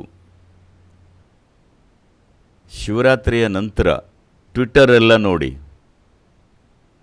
Ultra Hindu, ultra left, ultra Muslim, ultra Christian, everybody ultra is against me, they're abusing me. Ultra right, ultra left, abusing me continuously. That means I'm really doing things well. ಎಲ್ಲರ ಗಮನವೂ ಇಲ್ಲೇ ಇರುತ್ತೆ. ಹಾಗಲ್ಲ, ಇವರೆಲ್ಲರೂ ನಾನು ಮಾಡಿದ್ದು ತಪ್ಪು ಅಂದರೆ ಅದು ಸರಿಯಾಗಿದೆ ಅಂತ ಅರ್ಥ. ಮುಖ್ಯವಾದ್ದೇನೆಂದರೆ, ಈಗ ನಾವು ಜೀವವಾಗಿ ಬಂದಿದ್ದೀವಿ, ಯಾವುದೇ ಹೋರಾಟದ ಅಗತ್ಯವೇನೂ ಇಲ್ಲ. ಸುಮ್ಮನೆ ಕೂತ್ರೂ ಸಾಯ್ತೀವಿ. Hello? ಸುಮ್ಮನೆ ಹಾಗೆ ಬಿಟ್ಟರೆ ಹಾಗೆ ಸತ್ತ ಹೋಗ್ತೀವಿ ನಾವು. ಇದಕ್ಕಾಗಿ ಹೋರಾಡೋದು ಬೇಕಿಲ್ಲ. ಹೊಡೆದಾಡಿ ಅವನನ್ನು ಕೊಲ್ಲಬೇಕು, ಇವನನ್ನು ಕೊಲ್ಲಬೇಕು ಅಂತೇನಿಲ್ಲ. ನನ್ನ ಹತ್ರ ಬರ್ತಾರೆ ಜನ, ಸದ್ಗುರು ನನಗೆ ಶತ್ರುಗಳಿದ್ದಾರೆ, ಅವರು ಹಾಗೆ ಮಾಡ್ತಾರೆ ಹೀಗೆ ಮಾಡ್ತಾರೆ ಅಂತಾರೆ. ಏನು ಮಾಡಬೇಡಿ, ಸುಮ್ಮನೆ ಇರಿ, ಸಾಯ್ತಾರೆ ಅವರು ಅಂತೀನಿ. ಇಲ್ಲ, ನೀನು ಸಾಯ್ತೀಯ, ಹೇಗಿದ್ರೂ ಸಮಸ್ಯೆ ಬಗೆಹರಿಯುತ್ತೆ. ದ್ವೇಷ ಏನೂ ಬೇಡ. ಅಗತ್ಯ ಇಲ್ವಲ್ಲ, ಹೇಗಿದ್ರೂ ಸಾಯೋನು ತಾನೆ, ಯಾಕೆ ದ್ವೇಷ ಕಾರೋದು ಇನ್ನೊಬ್ಬರು ಬಳಿ? ಸದ್ಗುರು ಅಂದ್ರೇನೆ ಒಬ್ಬ ಕೂಲ್ ಗುರು. ಕೂಲ? ನಾನು ಹಾಟ ಅಂದ್ಕೊಂಡಿದ್ದೆ. ಮುಂಚೆ ಎಲ್ಲ ಗುರು ಅಂದ್ರೆ ಬೇರೆ ಥರ ಅಂದ್ಕೊಳ್ತಿದ್ವಿ. ನೀವು ಹೇಳ್ತಿರಲ್ಲ ಹೀಗಿರಬೇಕು ಅನ್ನೋ ಥರ. ಆದರೆ ನೀವು ಬೈಕ್ ಓಡಿಸ್ತೀರಾ, ಕಾರ್ ಓಡಿಸ್ತೀರಾ, ಬೈಕ್ನಲ್ಲೇ ಜಗತ್ತೆಲ್ಲ ಸುತ್ತಾಡ್ತೀರಿ, ಹೆಲಿಕಾಪ್ಟರ್ ಓಡಿಸ್ತೀರಿ, ಪೋಲೋ ಆಡ್ತೀರಿ, ಗಾಲ್ಫ್ ಆಡ್ತೀರಿ, ಎಲ್ಲ ಥರದ ಆಟವನ್ನು ಆಡ್ತೀರಿ. ಆದರೆ ಆ ಗಡ್ಡ ಮಾತ್ರ ಇನ್ನೂ ಇವೆ. ಆ ಗಡ್ಡ ಮಾತ್ರ ಹೇಗೆ? ಹಳೆಯ ಗುರು ಥರ ಇದೆ. ನಿಮ್ಮ ಮಗಳು ರಾಧೆ ಇದಕ್ಕೆ ಅಬ್ಜೆಕ್ಟ್ ಮಾಡಲ್ವಾ? ಏನು ಸುಹಾಸಿನಿ, ಇದು ಗೊತ್ತಿಲ್ವಾ ನಿಮಗೆ? ನಾನ್ ಮೊದಲ ಬಾರಿ ನನ್ನಪ್ಪ ಗಡ್ಡ ಬಿಟ್ಟಾಗ ಬೇಡವೇ ಬೇಡ ಅಂತಿದ್ದೆ. ಅವ್ರು ಇಟ್ಟಿದ್ದು ಆಕ್ಟರ್ ಅಂತ ಇಟ್ಟರು, ಆಮೇಲೆ ತೆಗೆದ್ರು. ನಾನೇನು ಮಾಡಲಿಲ್ಲ, ತಾನಾಗೆ ಬೆಳೆದಿದೆ. ಇದು ಎಲ್ಲ ಗಂಡಸರಿಗೂ ಬೆಳೆಯುತ್ತೆ. ಯಾರ್ಯಾರು ತೆಗೆದ್ರೋ ನೀವು ಅವರನ್ನು ಕೇಳಬೇಕು, ಯಾಕೆ ತೆಗೀತಿದ್ದಾರೆ ಅಂತ. ನನ್ನ ಕೇಳ್ತಿರಲ್ಲ, ನಾನೇನು ಮಾಡಲಿಲ್ವೇ? ಯಾವ ಕಾರಣಕ್ಕೆ ಹಾಗೆ ಹೇಳ್ತೀರಿ? ಕೆಲವರು ಹೇಳ್ತಾರೆ ಪ್ರಾಣಿಗಳಲ್ಲಿ ಮೇಲ್ ಸ್ಪೀಷೀಸ್ ಸುಂದರ, ಮನುಷ್ಯರಲ್ಲಿ ಗಂಡಸರು ಇದನ್ನೆಲ್ಲ ತೆಗೆಯೋದ್ರಿಂದಲೇ ಸುಂದರವಾಗಿ ಕಾಣೋದು ಅಂತ. ಹಾಗೇನಾದ್ರೂ ಇದೆಯಾ ಥಿಯರಿ? ಒಬ್ರು ಹೇಳಿದ್ರು ಹೀಗೆ. ಇರ್ಬೋದು, ಅವ್ರ ಹಾಗೆ ಹೇಳ್ಕೊಳ್ಬೋದು. ಮುಖ್ಯ ವಿಷಯ ಏನಂದರೆ, ಪ್ರಕೃತಿಯಲ್ಲಿ ನಿಮ್ಮೊಳಗೆ ಅಗತ್ಯವಿಲ್ಲದ್ದು ಯಾವುದೂ ಬರಲಿಲ್ಲ. ಯಾಕಂದರೆ ಈ ಪ್ರಮಾಣದ ಸೃಷ್ಟಿಯಲ್ಲಿ ಮನುಷ್ಯರು ಎಲ್ಲಕ್ಕೂ ಶ್ರೇಷ್ಠವಾದ ಸೃಷ್ಟಿ. ಒಪ್ತೀರಾ? Of course. ಅನಗತ್ಯವಾದದ್ದನ್ನು ನಿಮ್ಮೊಳಗೆ ಹಾಕಿಲ್ಲ. ನೀವು ಅಂದ್ಕೊಳ್ಬೋದು ಮೂಗಿನ ಅವಶ್ಯಕತೆ ಇಲ್ಲ, ತೆಗಿಯೋಣ ಅಂತ. ಯಾಕೆ ತೆಗಿಯಲ್ಲ? ನೋವಾಗುತ್ತೆ. ಕೂದಲನ್ನು ಕತ್ತರಿಸ್ಬೋದು. ಯಾಕೆ ಕೂದಲನ್ನು ಕತ್ತರಿಸ್ತೀರಿ? ನೋವಾಗಲ್ಲ ಅಂತ. ಅಂದರೆ ನೋವಾದರಷ್ಟೇ ಕಾಪಾಡಿಕೊಳ್ತೀರಿ. ಎಲ್ಲೆಲ್ಲಿ ನೋವಿದೆಯೋ ಅದನ್ನಷ್ಟೇ ಕಾಪಾಡಿಕೊಳ್ತೀರಿ, ಎಲ್ಲೆಲ್ಲಿ ನೋವಿಲ್ವೋ ಅದನ್ನೆಲ್ಲ ನಾಶ ಮಾಡ್ತೀರಿ. ಈ ಕಾರಣಕ್ಕೇನೆ ಮತ್ತೊಂದು ಜೀವವನ್ನು ನಾಶ ಮಾಡ್ತೀರಿ. ಯಾಕಂದರೆ ಅದರ ನೋವು ಗೊತ್ತಾಗ್ತಿಲ್ಲ. ಆ ರೀತಿಯಾಗಿದ್ದಾರೆ ಜನ. ಪ್ರಕೃತಿ ನಿಮಗೆ ಅನಗತ್ಯವಾದ್ದು ಕೊಡ್ತಾ ಯಾವುದೋ ಒಂದು ಕಾರಣ ಇರಬೇಕಲ್ವಾ ಅದಕ್ಕೆ? ಇಲ್ಲಿ ಬ್ರಹ್ಮಚಾರಿಗಳೆಲ್ಲರೂ ಅಮಾವಾಸ್ಯೆಯ ಮುಂಚಿನ ದಿನ, ಅದಕ್ಕೆ ಶಿವರಾತ್ರಿ ಅಂತೀವಿ, ಆ ದಿನ ಕೂದಲನ್ನು ತೆಗಿತಾರೆ. ಫ್ಯಾಷನ್ಗಾಗಿ ತೆಗಿತಿಲ್ಲ ಅವರು, ಇಲ್ಲ ಸುತ್ತಲಿರೋರಿಗೆ ಅವರ ಕೂದಲು ಹಿಡಿಸ್ತಿಲ್ಲ ಅಂತ ತೆಗಿತಿಲ್ಲ. ಅದಕ್ಕೊಂದು ವಿಜ್ಞಾನ ಇದೆ. ಕೂದಲನ್ನು ತೆಗೆದರೆ ಏನಾಗುತ್ತೆ, ನಮ್ಮ ಶಕ್ತಿಗೆ ಹೇಗೆ ಸಂಚರಿಸುತ್ತೆ, ಆ ದಿನ ಏನು ಮಾಡಬೇಕು ಅನ್ನೋದಕ್ಕೆ ಒಂದು ವಿಜ್ಞಾನ ಇದೆ. ಅದನ್ನು ತಿಳಿದುಕೊಂಡಿದ್ರಿಂದ ಆ ನಿರ್ದಿಷ್ಟ ದಿನ ಆ ಟೈಮ್ನಲ್ಲಿ ತೆಗಿತಾರೆ. ಸರಿ ತಾನೆ? ತೆಗೆದೇ ಇದ್ರೆ ಏನಾಗುತ್ತೆ ದೇಹಕ್ಕೆ ಅನ್ನೋದ್ರ ವಿಜ್ಞಾನವನ್ನು ನಾವು ತಿಳಿದಿದ್ದೀವಿ. ಅದಕ್ಕೂ ಒಂದು ವಿಜ್ಞಾನನಾ? ಅದಕ್ಕೂ ಇದೆ. ವಿಜ್ಞಾನ ಅಲ್ಲ, ಪ್ರಕೃತಿ. ಯಾತಕ್ಕೆ ಪ್ರಕೃತಿ ಇದನ್ನು ಕೊಟ್ಟಿದೆ ಅನ್ನೋಕ್ಕೆ ಒಂದು ಕಾರಣ ಇದೆ. ಮನುಷ್ಯರು ಏನು ಅಂದ್ಕೊಳ್ತಾರೆ ಅಂದರೆ, ಯಾರೋ ಒಬ್ಬರು ದೈಹಿಕವಾಗಿ ಕೆಲಸ ಮಾಡ್ತಾರೆ, ಅವರೇನು ಅಂದ್ಕೊಳ್ತಾರೆ, ಮೆದುಳಿನ ಪ್ರಯೋಜನ ಏನೂ ಇಲ್ಲ, ತೆಗೆಯೋಣ ಅಂತಾರೆ. ಯಾಕಂದರೆ ಅವರು ಇದನ್ನು ಮಾತ್ರ ಉಪಯೋಗಿಸ್ತಾರೆ. ಹಾಗೆಯೇ ಸೂಕ್ಷ್ಮತೆ ಅರಿಯದವರು ಇದನ್ನು ತೆಗೆಯೋಣ, ಅದನ್ನು ತೆಗೆಯೋಣ ಅಂತ ಅಂದ್ಕೊಳ್ತಾರೆ. ಆದರೆ ಅದಕ್ಕೊಂದು ಉಪಯೋಗ ಇದೆ, ಅದಕ್ಕೂ ಒಂದು ಉದ್ದೇಶ ಇದೆ. ಜೀವನದಲ್ಲಿ ಸೂಕ್ಷ್ಮವಾಗಿ ಜೀವಿಸಬೇಕಂದ್ರೆ ಹಲವು ರೀತಿಗಳಿವೆ. ಯುವಕರಿಗೆ ನೀವು ತುಂಬ ಇಷ್ಟ. ಇದುವರೆಗೂ ಯಾವ ಗುರುವನ್ನು ಸಹ ಯುವಕರು ಇಷ್ಟು ಪ್ರಮಾಣದಲ್ಲಿ ಅಡೋರ್ ಮಾಡಿದ ಹಾಗೆ ನಾವು ನೋಡಿಲ್ಲ. ಇದು ನಿಮ್ಮ ಕಾನ್ಷಿಯಸ್ ಆದ ಎಫರ್ಟಾ ಇಲ್ಲ ಆಕಸ್ಮಿಕವಾಗಿ ಆಯ್ತಾ? ಮೊದಲೇ ಟಾರ್ಗೆಟ್ ಮಾಡಿದ್ರಾ ಯಂಗ್ಸ್ಟರ್ಸ್ನ ಹೇಗಾದರೂ ನಮ್ಮ ದಾರಿಗೆ ಕರೆ ತರಬೇಕು ಅಂತ? ಹಾಗೇನಿಲ್ಲ. ನಾನು ಯುವಕನಾಗಿರೋದ್ರಿಂದ ಯುವಕರು ನನ್ನ ಬಳಿ ಬರ್ತಾರೆ. That's good. ಬರೀ ಯುವಕರು ಮಾತ್ರ ಬರ್ತಿಲ್ಲ, ಇದು ತಪ್ಪು ಕಲ್ಪನೆ. ಈಗ ನಮ್ಮ ಕಾರ್ಯಕ್ರಮಗಳು ಜೈಲುಗಳಲ್ಲೂ ನಡೀತಿದೆ, ಇಲ್ಲೂ ನಡೆಯುತ್ತೆ, ಅಮೆರಿಕಾದಲ್ಲೂ ನಡೆಯುತ್ತೆ. ಅಂದರೆ ಎಲ್ಲ ಅಪರಾಧಿಗಳು ನಮ್ಮ ಬಳಿ ಬಂದ್ಬಿಟ್ರ? ಹಾಗಲ್ಲ. ನಮ್ಮ ಮನಸ್ಸಲ್ಲಿ ಯಾರೂ ಯಂಗ್ ಅಲ್ಲ, ಓಲ್ಡ್ ಅಲ್ಲ, ಅಪರಾಧಿಗಳಲ್ಲ, ಸರಿಯಾದವರೂ ಅಲ್ಲ. ಮನುಷ್ಯ, ಜೀವ ಅಷ್ಟೇ. ಈಗ ಹಲವು ಬಗೆಯಲ್ಲಿ ವಿಭಜಿಸಿದ್ದೀವಿ. ಜಾತಿ, ಧರ್ಮ, ಜನಾಂಗ, ಗಂಡು ಹೆಣ್ಣು ಹೇಗೇಗೋ ವಿಭಜಿಸಿದ್ವಿ. ಈಗ ಇನ್ನೊಂದು ರೀತಿ ವಿಭಜಿಸೋಕೆ ನೋಡ್ತಿದ್ದೀವಿ. ಇವರು ಮಿಲೆನಿಯಲ್, ಅವರು ಯಂಗ್, ಓಲ್ಡ್, ಅವರು ಅದು ಇದು ಅಂತ. ಯಾಕೆ ಹೀಗೆ ಬೇರ್ಪಡಿಸೋದು? ಮನುಷ್ಯನನ್ನು ವಿಭಜಿಸ್ತಾನೇ ಹೋಗ್ತಿದ್ದೀವಲ್ಲ. ನನ್ನ ಮನಸ್ಸಲ್ಲಿ ಯಂಗ್, ಓಲ್ಡ್, ಮ್ಯಾನ್, ವುಮನ್ ಕೂಡ ಇಲ್ಲ. ಅಂದ್ರೆ ನೀವು ಯಂಗ್ಸ್ಟರ್ನ ಡೀಲ್ ಮಾಡೋವಾಗ್ಲೂ ಒಬ್ಬ ಓಲ್ಡ್ ಪರ್ಸನ್ ಡೀಲ್ ಮಾಡ್ಬೇಕಾದ್ರೂ ಒಂದೇ ತರಾನಾ? ಒಂದೇ ಥರ. ಇಬ್ರಿಗೂ ಒಂದೇ ತರಾನಾ? ಒಂದೇ ಥರ. ನನ್ನ ಮಗಳನ್ನು ತಂದುಬಿಟ್ರೆ ಪ್ರಶ್ನೆಯಲ್ಲಿ ಅದಕ್ಕೆ ಹೇಳ್ತಿದ್ದೀನಿ. ಅವಳಿಗೆ 3-4 ವರ್ಷ ವಯಸ್ಸಾಗಿದ್ದಾಗಿಂದಲೂ ನನಗೆ ಈಕ್ವಲ್ ಆಗಿ ಟ್ರೀಟ್ ಮಾಡ್ತೀನಿ. ಹೇಗೆ ಅಂದರೆ, ಆಗ ಫೌಂಡೇಶನ್ ಇನ್ನೂ ಕಟ್ತಿದ್ವಿ, ಕೆಲಸಗಳು ನಿರಂತರ ನಡೀತಿದ್ವು. ಎಲ್ಲನೂ ಹೇಳಿಕೊಡ್ಬೇಕು ಜನರಿಗೆ. ಸಾಮಾನ್ಯವಾಗಿ ಯಾರಿಗೂ ತಿಳಿಯಲ್ಲ. ಯಾಕಂದರೆ ಇಲ್ಲಿ ಇದೆ ಅಂತ ಯಾವುದೇ ಒಂದು ರೂಲ್ ಇರಲಿಲ್ಲ. ಎಲ್ಲನೂ ಹೀಗೆ ಮಾಡಿದರೆ ಸರಿಯಾಗುತ್ತೆ ಅಂದರೆ ಯಾಕೆ ಹಾಕಿ ಮಾಡಬೇಕು ಅಂತ 100 ಪ್ರಶ್ನೆ ಕೇಳ್ತಿದ್ರು. ಈಗ ಚಪ್ಪಲಿ ಹಾಕಿಬಿಡಬೇಕು ಅಂದರೆ ಯಾಕೆ ಹಾಕಿಬಿಡಬೇಕು, ಹೀಗೆ ಬಿಟ್ಟರೆ ಏನಾಗುತ್ತೆ ಅಂತಿದ್ರು. ನೀವೇನು ಮಾಡ್ತೀರಿ? ಸರ್ಕಾರದಲ್ಲಿದ್ದರೆ ಪೊಲೀಸರನ್ನು ಬಿಟ್ಟು ಹೀಗೆ ಮಾಡಬೇಕು, ಇಲ್ಲದಿದ್ದು ಹೊಡಿತೀವಿ ಅಂತ ಹೇಳ್ತೀರಿ. ಹಾಗೆ ಮಾಡೋಕ್ಕಾಗಲ್ಲ, ಯಾಕಂದರೆ ಎಲ್ಲರೂ ಸ್ವಯಂ ಸೇವಕರು. ಹೌದು. ಒಂದು ಮಾತಲ್ಲಿ ಹೇಳೋದನ್ನು 100 ಮಾತಲ್ಲಿ ಹೇಳಬೇಕು. ಹೀಗೆ ಒಂದು ಡೋರ್ ಬೋಲ್ಟ್ ಹೀಗೆ ಡಿಸೈನ್ ಮಾಡಿದರೆ ಹೇಗಿರುತ್ತೆ? ಚಪ್ಪಲಿಯನ್ನು ಹೇಗೆ ಇಟ್ಕೋಬೇಕು, ಗಿಡಗಳನ್ನು ಹೇಗೆ ನೋಡ್ಕೋಬೇಕು, ಹೇಗೆ ನೀರು ಹಾಕಬೇಕು, ಯಾವ ಟೈಮ್ನಲ್ಲಿ ಹಾಕಬೇಕು, ಹೇಗೆ ತಿನ್ನಬೇಕು, ಯಾಕೆ ಹಾಕಿ ತಿನ್ನಬೇಕು, ಈ ರೀತಿ ಒಂದೆರಡಲ್ಲ, ಎಲ್ಲವನ್ನೂ ಬಿಡಿಸಿ ಹೇಳಬೇಕು. ಆ ಆರಂಭದ ಸಮಯದಲ್ಲಿ ಏನಂದರೆ ರೆಕಾರ್ಡ್ ಮಾಡಿದ್ದೆಲ್ಲ ಹೋಗ್ಬಿಡ್ತು. ಆಗ ಕೋನಿ ಕ್ಯಾಸೆಟ್ನಲ್ಲಿ, ಚೀಪಾದ ಒಂದು ಕ್ಯಾಸೆಟ್ನಲ್ಲಿ ರೆಕಾರ್ಡ್ ಮಾಡಿದ್ವಿ. ಅದೆಲ್ಲ ಈಗಿಲ್ಲ, ಏನೋ ಸ್ವಲ್ಪ ಉಳಿಸ್ಕೊಂಡಿದ್ದೀವಿ. ಅದೆಲ್ಲ ಇದ್ದಿದ್ರೆ ಮುಖ್ಯವಾಗಿರ್ತಿತ್ತು ನನಗೆ. ಅದನ್ನೆಲ್ಲ ಮತ್ತೆ ಹೇಳೋಕ್ಕಾಗಲ್ಲ ಮೊದಲಿಂದ. ಯಾಕೆ ಇದು ಮುಖ್ಯ ಅಂದರೆ, ಇದರಲ್ಲಿ ಯುವಕರು ವಯಸ್ಸಾದವರು ಅಂತಿಲ್ಲ. 3 ವಯಸ್ಸಿನ ಮಗುವಿಗೂ 3 ವರ್ಷದ ಮಗುವಿಗೂ ಈಗ ಸಮಸ್ಯೆ ಇದೆ ಅಂದುಕೊಳ್ಳಿ. ಒಂದು ಸನ್ನಿವೇಶ ಇದೆ, ಜನರು ಯಾವುದೋ ಸಮಸ್ಯೆಯಲ್ಲಿದ್ದಾರೆ ಅಂದಾಗ ನಾನು ಈ ಚಿಕ್ಕ ಮಗುವನ್ನು ಕೇಳ್ತಿದ್ದೆ ದೊಡ್ಡವರು ಅನ್ನೋ ರೀತಿ. ಅವಳ ಮನಸ್ಸಲ್ಲಿ ಅವಳು ನನಗೆ ಸರಿಸಮ. ಅವಳು ನನ್ನನ್ನು ಅಪ್ಪ ಅಂತ ಕರೆದೇ ಇಲ್ಲ, ನನ್ನ ಹೆಸರಿಟ್ಟು ಕರೀತಾಳೆ. ಹೆಸರು ಹಿಡ್ದೇನೆ? ಆಗ್ಲೂ ಸಹ, ಈಗಲೂ ಸಹ. ಈಗ್ಲೂ ಚಿಕ್ಕವಳಿದ್ದಾಗಲೂ ಸಹ ಹೆಸರಿಂದ ಕರೀತಿದ್ಲು. ನಾನು ಇದನ್ನು ಉದ್ದೇಶಪೂರ್ವಕವಾಗೇ ಮಾಡಿದೆ.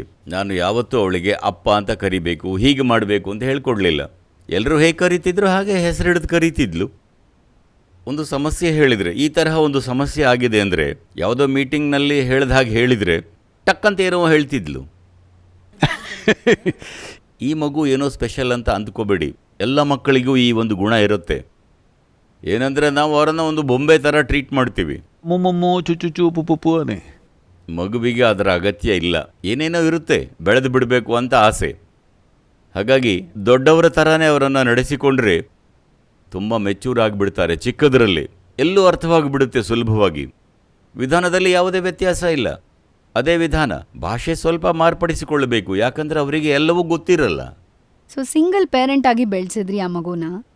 ಇಷ್ಟು ದೊಡ್ಡ ಜವಾಬ್ದಾರಿ ಬೇರೆ. ಜಗತ್ತಿನ ಜವಾಬ್ದಾರಿಯೂ ಇತ್ತು. ಮಗುವನ್ನ ಹೇಗೆ? ಯಾಕಂದ್ರೆ ಸಾಮಾನ್ಯವಾಗಿ ನ್ಯೂಕ್ಲಿಯರ್ ಫ್ಯಾಮಿಲಿನಲ್ಲೇ ಬೆಳ್ಸೋದು ಕಷ್ಟ. ಹೇಗೆ ಬೆಳ್ಸಿದ್ರಿ ನಿಮ್ ಮಗಳನ್ನ? ಯಾಕಂದ್ರೆ ಚೆನ್ನಾಗ್ ಬೆಳ್ದಿದ್ದಾಳೆ ಮಗಳು, ಅದಕ್ಕೆ ಕೇಳ್ತಿದೀನಿ. ಪೇರೆಂಟಲ್ ಅಡ್ವೈಸ್ ಬೇಕು. ನೀವು ಅವರನ್ನೇ ಇಂಟರ್ವ್ಯೂ ಮಾಡಿದರೆ ಚೆನ್ನಾಗಿರುತ್ತೆ. ಮುಖ್ಯವಾಗಿ ಏನಂದರೆ, ಮಗು ಅಂದರೆ ಸಮಸ್ಯೆ ಅಂದ್ಕೊಳ್ತಾರೆ. ಮಕ್ಕಳು ಸಮಸ್ಯೆ ಅಲ್ಲ, ಪೋಷಕರು ದೊಡ್ಡ ಸಮಸ್ಯೆ. ಯಾಕಂದರೆ ಯಾಕೆ ಮಾಡಿದೆ, ನಾನು ಯಾರು ಅಂತ ಗೊತ್ತಾಗಲಿಲ್ಲ ಅಂದರೆ ಮಕ್ಕಳ ಬಗ್ಗೆ ಏನು ಗೊತ್ತಾಗುತ್ತೆ? ನನ್ನದು ಅಂದ್ಕೋತೀರಾ. ಸ್ವತ್ತು, ಮಕ್ಕಳು ಅನ್ನೋದು ನಿಮ್ಮ ಸ್ವತ್ತಾಗಿ ಬಿಡ್ತು. ಮುಖ್ಯವಾಗಿ ಇಲ್ಲೆಲ್ಲ ಸತ್ತ ಮೇಲೆ ನನಗೆ ಕೊಳ್ಳಿ ಇಡಕ್ಕೆ ಮಗ ಬೇಕು ಅನ್ನೋ ರೀತಿಯ ಯೋಚನೆಗಳಿರುತ್ತವೆ. ಇಲ್ಲ, ಇದನ್ನೆಲ್ಲ ನಾವು ತಪ್ಪಾಗಿ ಅರ್ಥ ಮಾಡ್ಕೊಂಡಿದ್ದೀವಿ. ಎಲ್ಲಕ್ಕೂ ಒಂದು ವಿಜ್ಞಾನ ಇದೆ. ಈಗ ವಿಜ್ಞಾನ ಅಂದರೆ ABC, A equal to B plus B equals to C. ಹೀಗೆ ಮಾತಾಡ್ತಿಲ್ಲ. ನಾವು ಇದನ್ನು ಒಂದು ಕಥೆಯಲ್ಲಿ, ಒಂದು ಪಾಠದಲ್ಲಿ, ಒಂದು ಹಾಡಿನಲ್ಲಿ, ಜೀವನ ಶೈಲಿಯಲ್ಲಿ ಹೀಗೆ ವಿಜ್ಞಾನವನ್ನು ಹೇಳ್ಕೊಡೋಕೆ ಪ್ರಯತ್ನ ಮಾಡಿದ್ವಿ. ಹೇಗೆ ಕೂತ್ಕೊಂಡ್ರೆ ಚೆನ್ನಾಗಿರುತ್ತೆ, ಹೇಗೆ ತಿಂದರೆ ಚೆನ್ನಾಗಿರುತ್ತೆ, ಈಗ ಬೇಸಿಗೆ ಬರ್ತಾ ಇದೆ, ಯಾವ ರೀತಿ ಆಹಾರ ತಿನ್ನಬೇಕು, ಹೀಗೆ ಎಲ್ಲವನ್ನು ಬೇರೆ ಬೇರೆ ರೀತಿಯಲ್ಲಿ ಮಾಡಿದ್ವಿ. ಇದು ಚೆನ್ನಾಗಿ ಕೆಲಸ ಮಾಡುತ್ತೆ. ಆದರೆ ತಲೆಮಾರಿಂದ ತಲೆಮಾರಿಗೆ ಬರುವಾಗ ಅಷ್ಟೇ ಅಲ್ಲ, ನಮ್ಮ ದೇಶದಲ್ಲಿ ಕಳೆದ 800ರಿಂದ 1000 ವರ್ಷಗಳಿಂದ ಬಹಳ ಸಮಸ್ಯೆಗಳು ನಡೆದಿವೆ. ಇದು ಬೇರೆಲ್ಲೋ ನಡೆದಿದ್ರೆ ಅದರ ಬಗ್ಗೆನೇ ಮಾತಾಡ್ತಿದ್ರು. ನಾವು ಅದರ ಬಗ್ಗೆ ಮಾತಾಡಲಿಲ್ಲ. ಯಾಕಂದರೆ ನಮ್ಮ ಜೀವನದಲ್ಲಿ ನಡೆದ ಅಸಹ್ಯಗಳನ್ನು ಹಾಗೆ ಬಿಟ್ಟು ಆನಂದವಾಗಿ ಬದುಕುವುದು ಹೇಗೆ ಅಂತ ನೋಡಿದ್ವಿ. ನಮ್ಮ ದೇಶವನ್ನು ನೋಡಿದರೆ 800ರಿಂದ 1000 ವರ್ಷಗಳಿಂದ ನೀವು ನೋಡಿದರೆ ಹಲವು ಬಗೆಯಲ್ಲಿ ಅಸಹ್ಯಗಳು ನಡೆದಿವೆ. ಹೊರಗಿನಿಂದ ಬಂದವರು ಏನೋ ಸಣ್ಣದು ಪುಟ್ಟದು ಮಾಡಲಿಲ್ಲ. ಇದು ನಮ್ಮ ಹಿಸ್ಟ್ರಿ ಬುಕ್ನಲ್ಲೂ ಬರೆದಿಲ್ಲ, ಜನರ ಮನಸ್ಸಲ್ಲೂ ಇಲ್ಲ. ನೀವು ಪಿಕ್ಚರ್ ಕೂಡ ಮಾಡಲಿಲ್ಲ, ಯಾರೂ ಮಾಡಲಿಲ್ಲ. ಇದನ್ನು ಆ ರೀತಿಯ ಅಸಹ್ಯಕರವಾದ ಕಠೋರವಾದ ಸಂಗತಿಗಳು ನಡೆದಿವೆ ನಮ್ಮ ಮೇಲೆ. ಆದರೆ ನಾವು ಅದನ್ನು ತಳ್ಳಿ ಹಾಕಿ ಸಾಕ್ತಿದ್ದೀವಿ. ಹೀಗೆ ನಡೆದಿದ್ದರಿಂದ ವಿಜ್ಞಾನಪೂರ್ವಕವಾಗಿದ್ದ ಸಂಸ್ಕೃತಿ ಹೋಗಿ ಸುಮ್ಮನೆ ಶಾಸ್ತ್ರಕ್ಕೆ ಹೇಳಿಕೊಡೋಕೆ ಶುರು ಮಾಡಿದ್ವಿ. ಒಂದು ವಿಷಯ ಹೇಳ್ತೀನಿ, ಇದು ತುಂಬ ಬೇಸಿಕ್ ಎಕ್ಸಾಂಪಲ್. ಈಗ ನೀವು ರೋಡಲ್ಲಿ ನಡ್ಕೊಂಡು ಹೋಗುವಾಗ ಒಂದು ಬೆಕ್ಕು ಬಂತಂದರೆ ನೀವು ಸ್ವಲ್ಪ ಹೊತ್ತು ನಿಲ್ಲಬೇಕು ಅಂತ ಹೇಳಿದರು. ಯಾಕಂದರೆ ಇದಕ್ಕೆ ಒಂದು ಆಳವಾದ ಅರ್ಥವಿದೆ. ಇಲ್ಲಿ ಬೆಕ್ಕು ಅಂದರೆ ಮನೇಲಿ ಸಾಕೋ ಬೆಕ್ಕಲ್ಲ. ನಮ್ಮ ನಾಡಲ್ಲಿ ಬೆಕ್ಕು ಅಂದ್ರೇನು, ಹುಲಿ, ಚಿರತೆ ಇವೆಲ್ಲ. ಈಗ ನೋಡಿ, ಈ ಒಂದು ಬೆಕ್ಕಿನ ಸಂತತಿ ಇದೆಯಲ್ಲ, ಇವುಗಳಿಗೆ ಒಂದು ಸ್ವಭಾವ ಇದೆ. ನೀವು ಬೆಕ್ಕನ್ನು ನೋಡಿದರೂ ಅಷ್ಟೇ, ಅದು ಕೂಡ ಹಾಗೆ ಮಾಡುತ್ತೆ. ಯಾವ ಈ ಸ್ವಭಾವದ ಅಗತ್ಯವೂ ಇಲ್ಲ. ಅದಕ್ಕೆ ಮನೆಯಲ್ಲಿ ಊಟ ಕೊಡ್ತಾರೆ, ಹಾಲು ಕೊಡ್ತಾರೆ, ಸುಮ್ಮನೆ ತಿಂದು ಅಲ್ಲಿರುತ್ತೆ. ಹಾಗಿದ್ರೂ ಸಹ ಇನ್ನೂ ಆ ಸ್ವಭಾವ ಇದೆ. ಅದೇನೆಂದರೆ, ಎಲ್ಲಿಯಾದರೂ ಒಂದು ಓಪನ್ ಸ್ಪೇಸ್ ಕ್ರಾಸ್ ಮಾಡಿದರೆ ಆ ಜಾಗದಲ್ಲಿ ಒಂದು ಗಿಡ ಅಥವಾ ಬಳ್ಳಿಗಳಿದ್ದರೆ ಅಲ್ಲೇ ತಿರುಗಿ ಕೂತ್ಕೊಂಡು ಹೀಗೆ ನೋಡ್ತಾ ಇರುತ್ತೆ. ಇದು ಅದರ ಸ್ವರಕ್ಷಣೆಯ ಸ್ವಭಾವ. ಓಪನ್ ಸ್ಪೇಸ್ ಎಲ್ಲೇ ಇದ್ದರೂ ಕ್ರಾಸ್ ಮಾಡಿದ್ರೂ ಅಲ್ಲಿ ಹೋಗಿ ಕೂತ್ಕೊಳ್ಳುತ್ತೆ. ನನಗಿದು ಚೆನ್ನಾಗಿ ಗೊತ್ತು. ಯಾಕಂದರೆ ನಾನು ಕಾಡಲ್ಲಿ ತುಂಬ ಸುತ್ತಿದ್ದೀನಿ, ಬಹಳ ಸಲ ಹುಲಿ, ಚಿರತೆ ಎಲ್ಲ ನೋಡಿದ್ದೀನಿ. ಅವೆಲ್ಲವೂ ಹೀಗೇ. ಹೀಗೆ ಕ್ರಾಸ್ ಮಾಡಿದರೆ ಅಲ್ಲೇ ಗಿಡದ ಹಿಂದೆ ಕೂತ್ಕೊಂಡು ಒಮ್ಮೆ ನೋಡುತ್ತವೆ. ಆ ಸಮಯಕ್ಕೆ ನೀವು ಹೋದ್ರಿ ಅಂದರೆ ಕಷ್ಟವಾಗುತ್ತೆ. ಇದನ್ನು ಹೇಳಿದ್ದು ಯಾಕಂದರೆ, ಈಗ ಹುಲಿ ಅಂದರೆ ಯಾವುದು ರಿಸರ್ವ್ ಫಾರೆಸ್ಟ್ನಲ್ಲಿರುತ್ತೆ ಅಥವಾ ಝೂಗಳಲ್ಲಿರುತ್ತೆ, ಆಗ ಹಾಗಲ್ಲ. ಎಲ್ಲ ಜಾಗದಲ್ಲೂ ಸುತ್ತಾಡ್ತಿತ್ತು. ಯಾಕಂದರೆ ಎಲ್ಲ ಜಾಗಗಳಲ್ಲೂ ಕಾಡೆ, ಎಲ್ಲ ಜಾಗದಲ್ಲೂ ಈ ಮೃಗಗಳ ಸಂಖ್ಯೆ ನಮ್ಮ ಸಂಖ್ಯೆಗಿಂತ ಜಾಸ್ತಿ ಇರ್ತಿತ್ತು. ಆ ರೀತಿ ಇತ್ತು. ಆಗ ಹೇಳಿದರು, ಯಾವಾಗಲಾದರೂ ಬೆಕ್ಕು ಅಥವಾ ಆ ಸಂತತಿಯ ಪ್ರಾಣಿ ಕ್ರಾಸ್ ಮಾಡಿದರೆ ಸ್ವಲ್ಪ ಹೊತ್ತು ನಿಂತ್ಕೊಳ್ಳಿ, 3ರಿಂದ 5 ನಿಮಿಷ ನಿಂತ್ಕೊಳ್ಬೇಕು. ಯಾಕಂದರೆ ಅದು ಅಲ್ಲೇ ಕುಳಿತಿರುತ್ತೆ, ಅವುಗಳ ಸ್ವಭಾವ ಹಾಗಿರುತ್ತೆ. ಆದರೆ ಈಗ ನೀವು ಕಾರಲ್ಲಿ ಹೋಗಬೇಕಾದ್ರೆ ಬೆಕ್ಕು ಅಡ್ಡ ಬಂತು ಅಂತ ನಿಂತರೆ ಅದಕ್ಕೆ ಏನು ಮಾಡೋದು? ಹುಲಿ ಅಲ್ಲ, ಬೆಕ್ಕು. ಇದೆಲ್ಲವೂ ವಿಜ್ಞಾನಪೂರ್ಣವಾಗಿ ಬಂತು. ಈಗ ಒಂದು ಮೂಢನಂಬಿಕೆಯಾಗಿ ಆಚರಣೆಯಾಗಿ ಮಾರ್ಪಟ್ಟಿದೆ. ಯಾಕಂದರೆ ತಲೆಮಾರಿನಿಂದ ತಲೆಮಾರಿಗೆ ಬಂದಾಗ ಸಂಸ್ಕೃತಿಯಲ್ಲಿ ಹಲವು ಬಗೆಯ ಏಳು ಬೀಳುಗಳು ನಡೆದಿದ್ದರಿಂದ ಅದನ್ನು ಸರಿಯಾಗಿ ಹೇಳ್ಕೊಡಕ್ಕಾಗಲಿಲ್ಲ. ಹೇಗೋ ಆಗೋಯ್ತು ಅದು. ಮೂಢನಂಬಿಕೆ ಅಂದಿದ ತಕ್ಷಣ ಜ್ಞಾಪಕ ಬಂತು, ತಮಿಳ್ನಾಡಿನಲ್ಲಿ ಹಲವು ಮೂಢನಂಬಿಕೆಗಳನ್ನ ವಿರೋಧಿಸಿದ್ದಾರೆ. ಅಂದರೆ ಸ್ವಾತಂತ್ರ್ಯ ಬಂದ ನಂತರ ಸಮಯದಲ್ಲಿ ಮುಖ್ಯವಾಗಿ ಕೆಲವು ಆಚರಣೆಗಳನ್ನು ಮಾಡಿದರೆ, ಶಾಸ್ತ್ರಗಳನ್ನು ಮಾಡಿದರೆ ಸ್ವರ್ಗಕ್ಕೆ ಹೋಗ್ಬೋದು ಅಂತ ಸ್ವರ್ಗ ತೋರ್ಸೋಕ್ಕಂತಲೇ ಬಹಳ ನಿಯಮಗಳಿದ್ವು. ಅದನ್ನ ಬಹಳ ವಿರೋಧಿಸಿದ್ರು. ನೀವು ಕೂಡ ಹಾಗೇನೆ. ಸ್ವರ್ಗ ಅನ್ನೋದು ಇಲ್ಲಿಯೇ ಇದೆ, ಎಲ್ಲೋ ಸತ್ತ ನಂತರ ಅದಿಲ್ಲ. ಬದುಕೋ ಜಾಗವೇ ಸ್ವರ್ಗ ಅಂತ ನೀವು ಹೇಳ್ತೀರಾ. ನಿಮ್ಮ ಬಹಳ ಬಹಳ ನಾನು ತತ್ವಗಳನ್ನೇ ಹೇಳ್ತಿಲ್ಲ.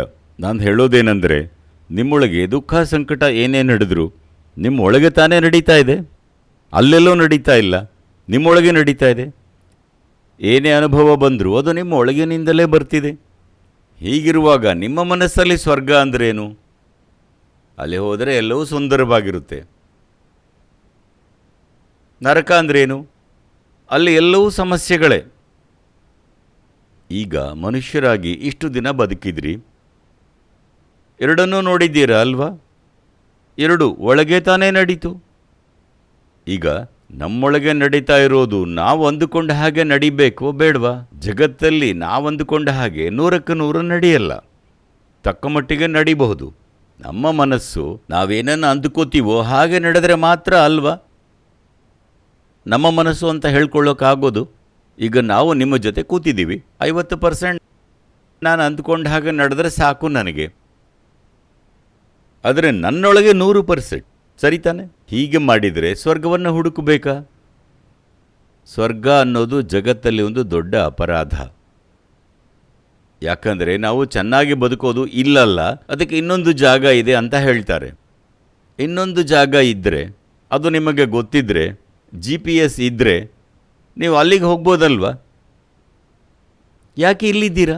ಸ್ವರ್ಗಕ್ಕೆ ಟಿಕೆಟ್ ಮಾರಿಕೊಂಡೇ ನೀವು ಬಹಳ ದಿನ ಜೀವನ ನಡೆಸ್ಬಿಟ್ರಿ. ಪರವಾಗಿಲ್ಲ, ನಾನು ಬಿಸ್ನೆಸ್ ಅಂಶವನ್ನು ಮೆಚ್ಚುತ್ತೀನಿ. Entrepreneurship. But ಮಾರಿಕೊಳ್ಳೋದು ಪರವಾಗಿಲ್ಲ, ತಗೊಳ್ಳೋರು ಮುಟ್ಟಾಳ್ರು ತಾನೇ. ಅದಕ್ಕಾಗಿ ಈ ಸ್ವರ್ಗ ನರಕ ಎಲ್ಲ ನಮ್ಮ ಸಂಸ್ಕೃತಿಯಲ್ಲಿ ಯಾವಾಗಲೂ ಇಲ್ಲ. ಈ ಸಂಸ್ಕೃತಿಯಲ್ಲಿ ಮೂಲಭೂತವಾಗಿ ನಮಗೆ ಏನು ಹೇಳಿಕೊಟ್ರು ಅಂದರೆ, ನಿಮ್ಮ ಜೀವನಕ್ಕೆ ಮೂಲವಾಗಿರೋದು ನಿಮ್ಮ ಕರ್ಮ ಅಂತ ಹೇಳಿಕೊಟ್ರು. ನಿಮ್ಮ ಕರ್ಮ ಅಂದರೆ ಏನು ಅರ್ಥ? ನೀವು ಮಾಡೋ ಕೆಲಸ, ನಿಮ್ಮ ದೇಹದ ಮಟ್ಟದಲ್ಲಿ ನಡೀತಿರೋ ಕೆಲಸ, ಮನಸ್ಸಿನ ಮಟ್ಟದಲ್ಲಿ ನಡೀತಿರೋ ಕೆಲಸ, ಭಾವನೆ ಮತ್ತು ಜೀವಶಕ್ತಿಯ ಮಟ್ಟದಲ್ಲಿ ನಡೀತಿರೋ ಕೆಲಸ. ಈ 4 ಬಗೆಯ ಕೆಲಸಗಳಿವೆ. ಇದು ನೀವು ಎಚ್ಚರವಿದ್ದಾಗಲೂ ನಡೀತಿದೆ, ಮಲಗಿದ್ದಾಗಲೂ ನಡೀತಿದೆ. ಈ 4 ನೀವು ಹೇಗೆ ಮಾಡ್ತೀರೋ ಅದಕ್ಕೆ ತಕ್ಕಂತೆ ನಿಮಗೆ ಫಲ ಸಿಕ್ಕುತ್ತೆ ಬದುಕಲ್ಲಿ, ನಿಮ್ಮ ಅನುಭವದಲ್ಲಿ. ಈ ಕರ್ಮವನ್ನು ನಾವು ಕೈಗೆತ್ತಿಕೊಳ್ಳದೆ ಮೇಲೆ ನೋಡಿದ್ವಿ, ಕೆಳಗೆ ನೋಡಿದ್ವಿ. ಇದೆಲ್ಲ ನಮಗೆ ಸ್ವಲ್ಪ ಆಚೆಯಿಂದ ಬಂದ ಕರಪ್ಷನ್. ಇಲ್ಲದಿದ್ದರೆ ಈ ದೇಶದಲ್ಲಿ ನರಕ ಸ್ವರ್ಗ ಅಂತ ಎಂದೂ ಇರಲಿಲ್ಲ. ಇತ್ತೀಚೆಗೆ ಬಂದದ್ದು ಇವೆಲ್ಲ. ಇತ್ತೀಚೆಗೆ ಅಂದರೆ ಒಂದು 600-700 ವರ್ಷದ ಹಿಂದೆ ಈ ಸ್ವರ್ಗದ ಐಡಿಯಾ ಬಂದಿದ್ದು. ಯಾಕಂದರೆ ಆಚೆಯಿಂದ ಬಂದವರು ನಾವು ಸ್ವರ್ಗಕ್ಕೆ ಹೋಗ್ತೀವಿ ಅಂದರು.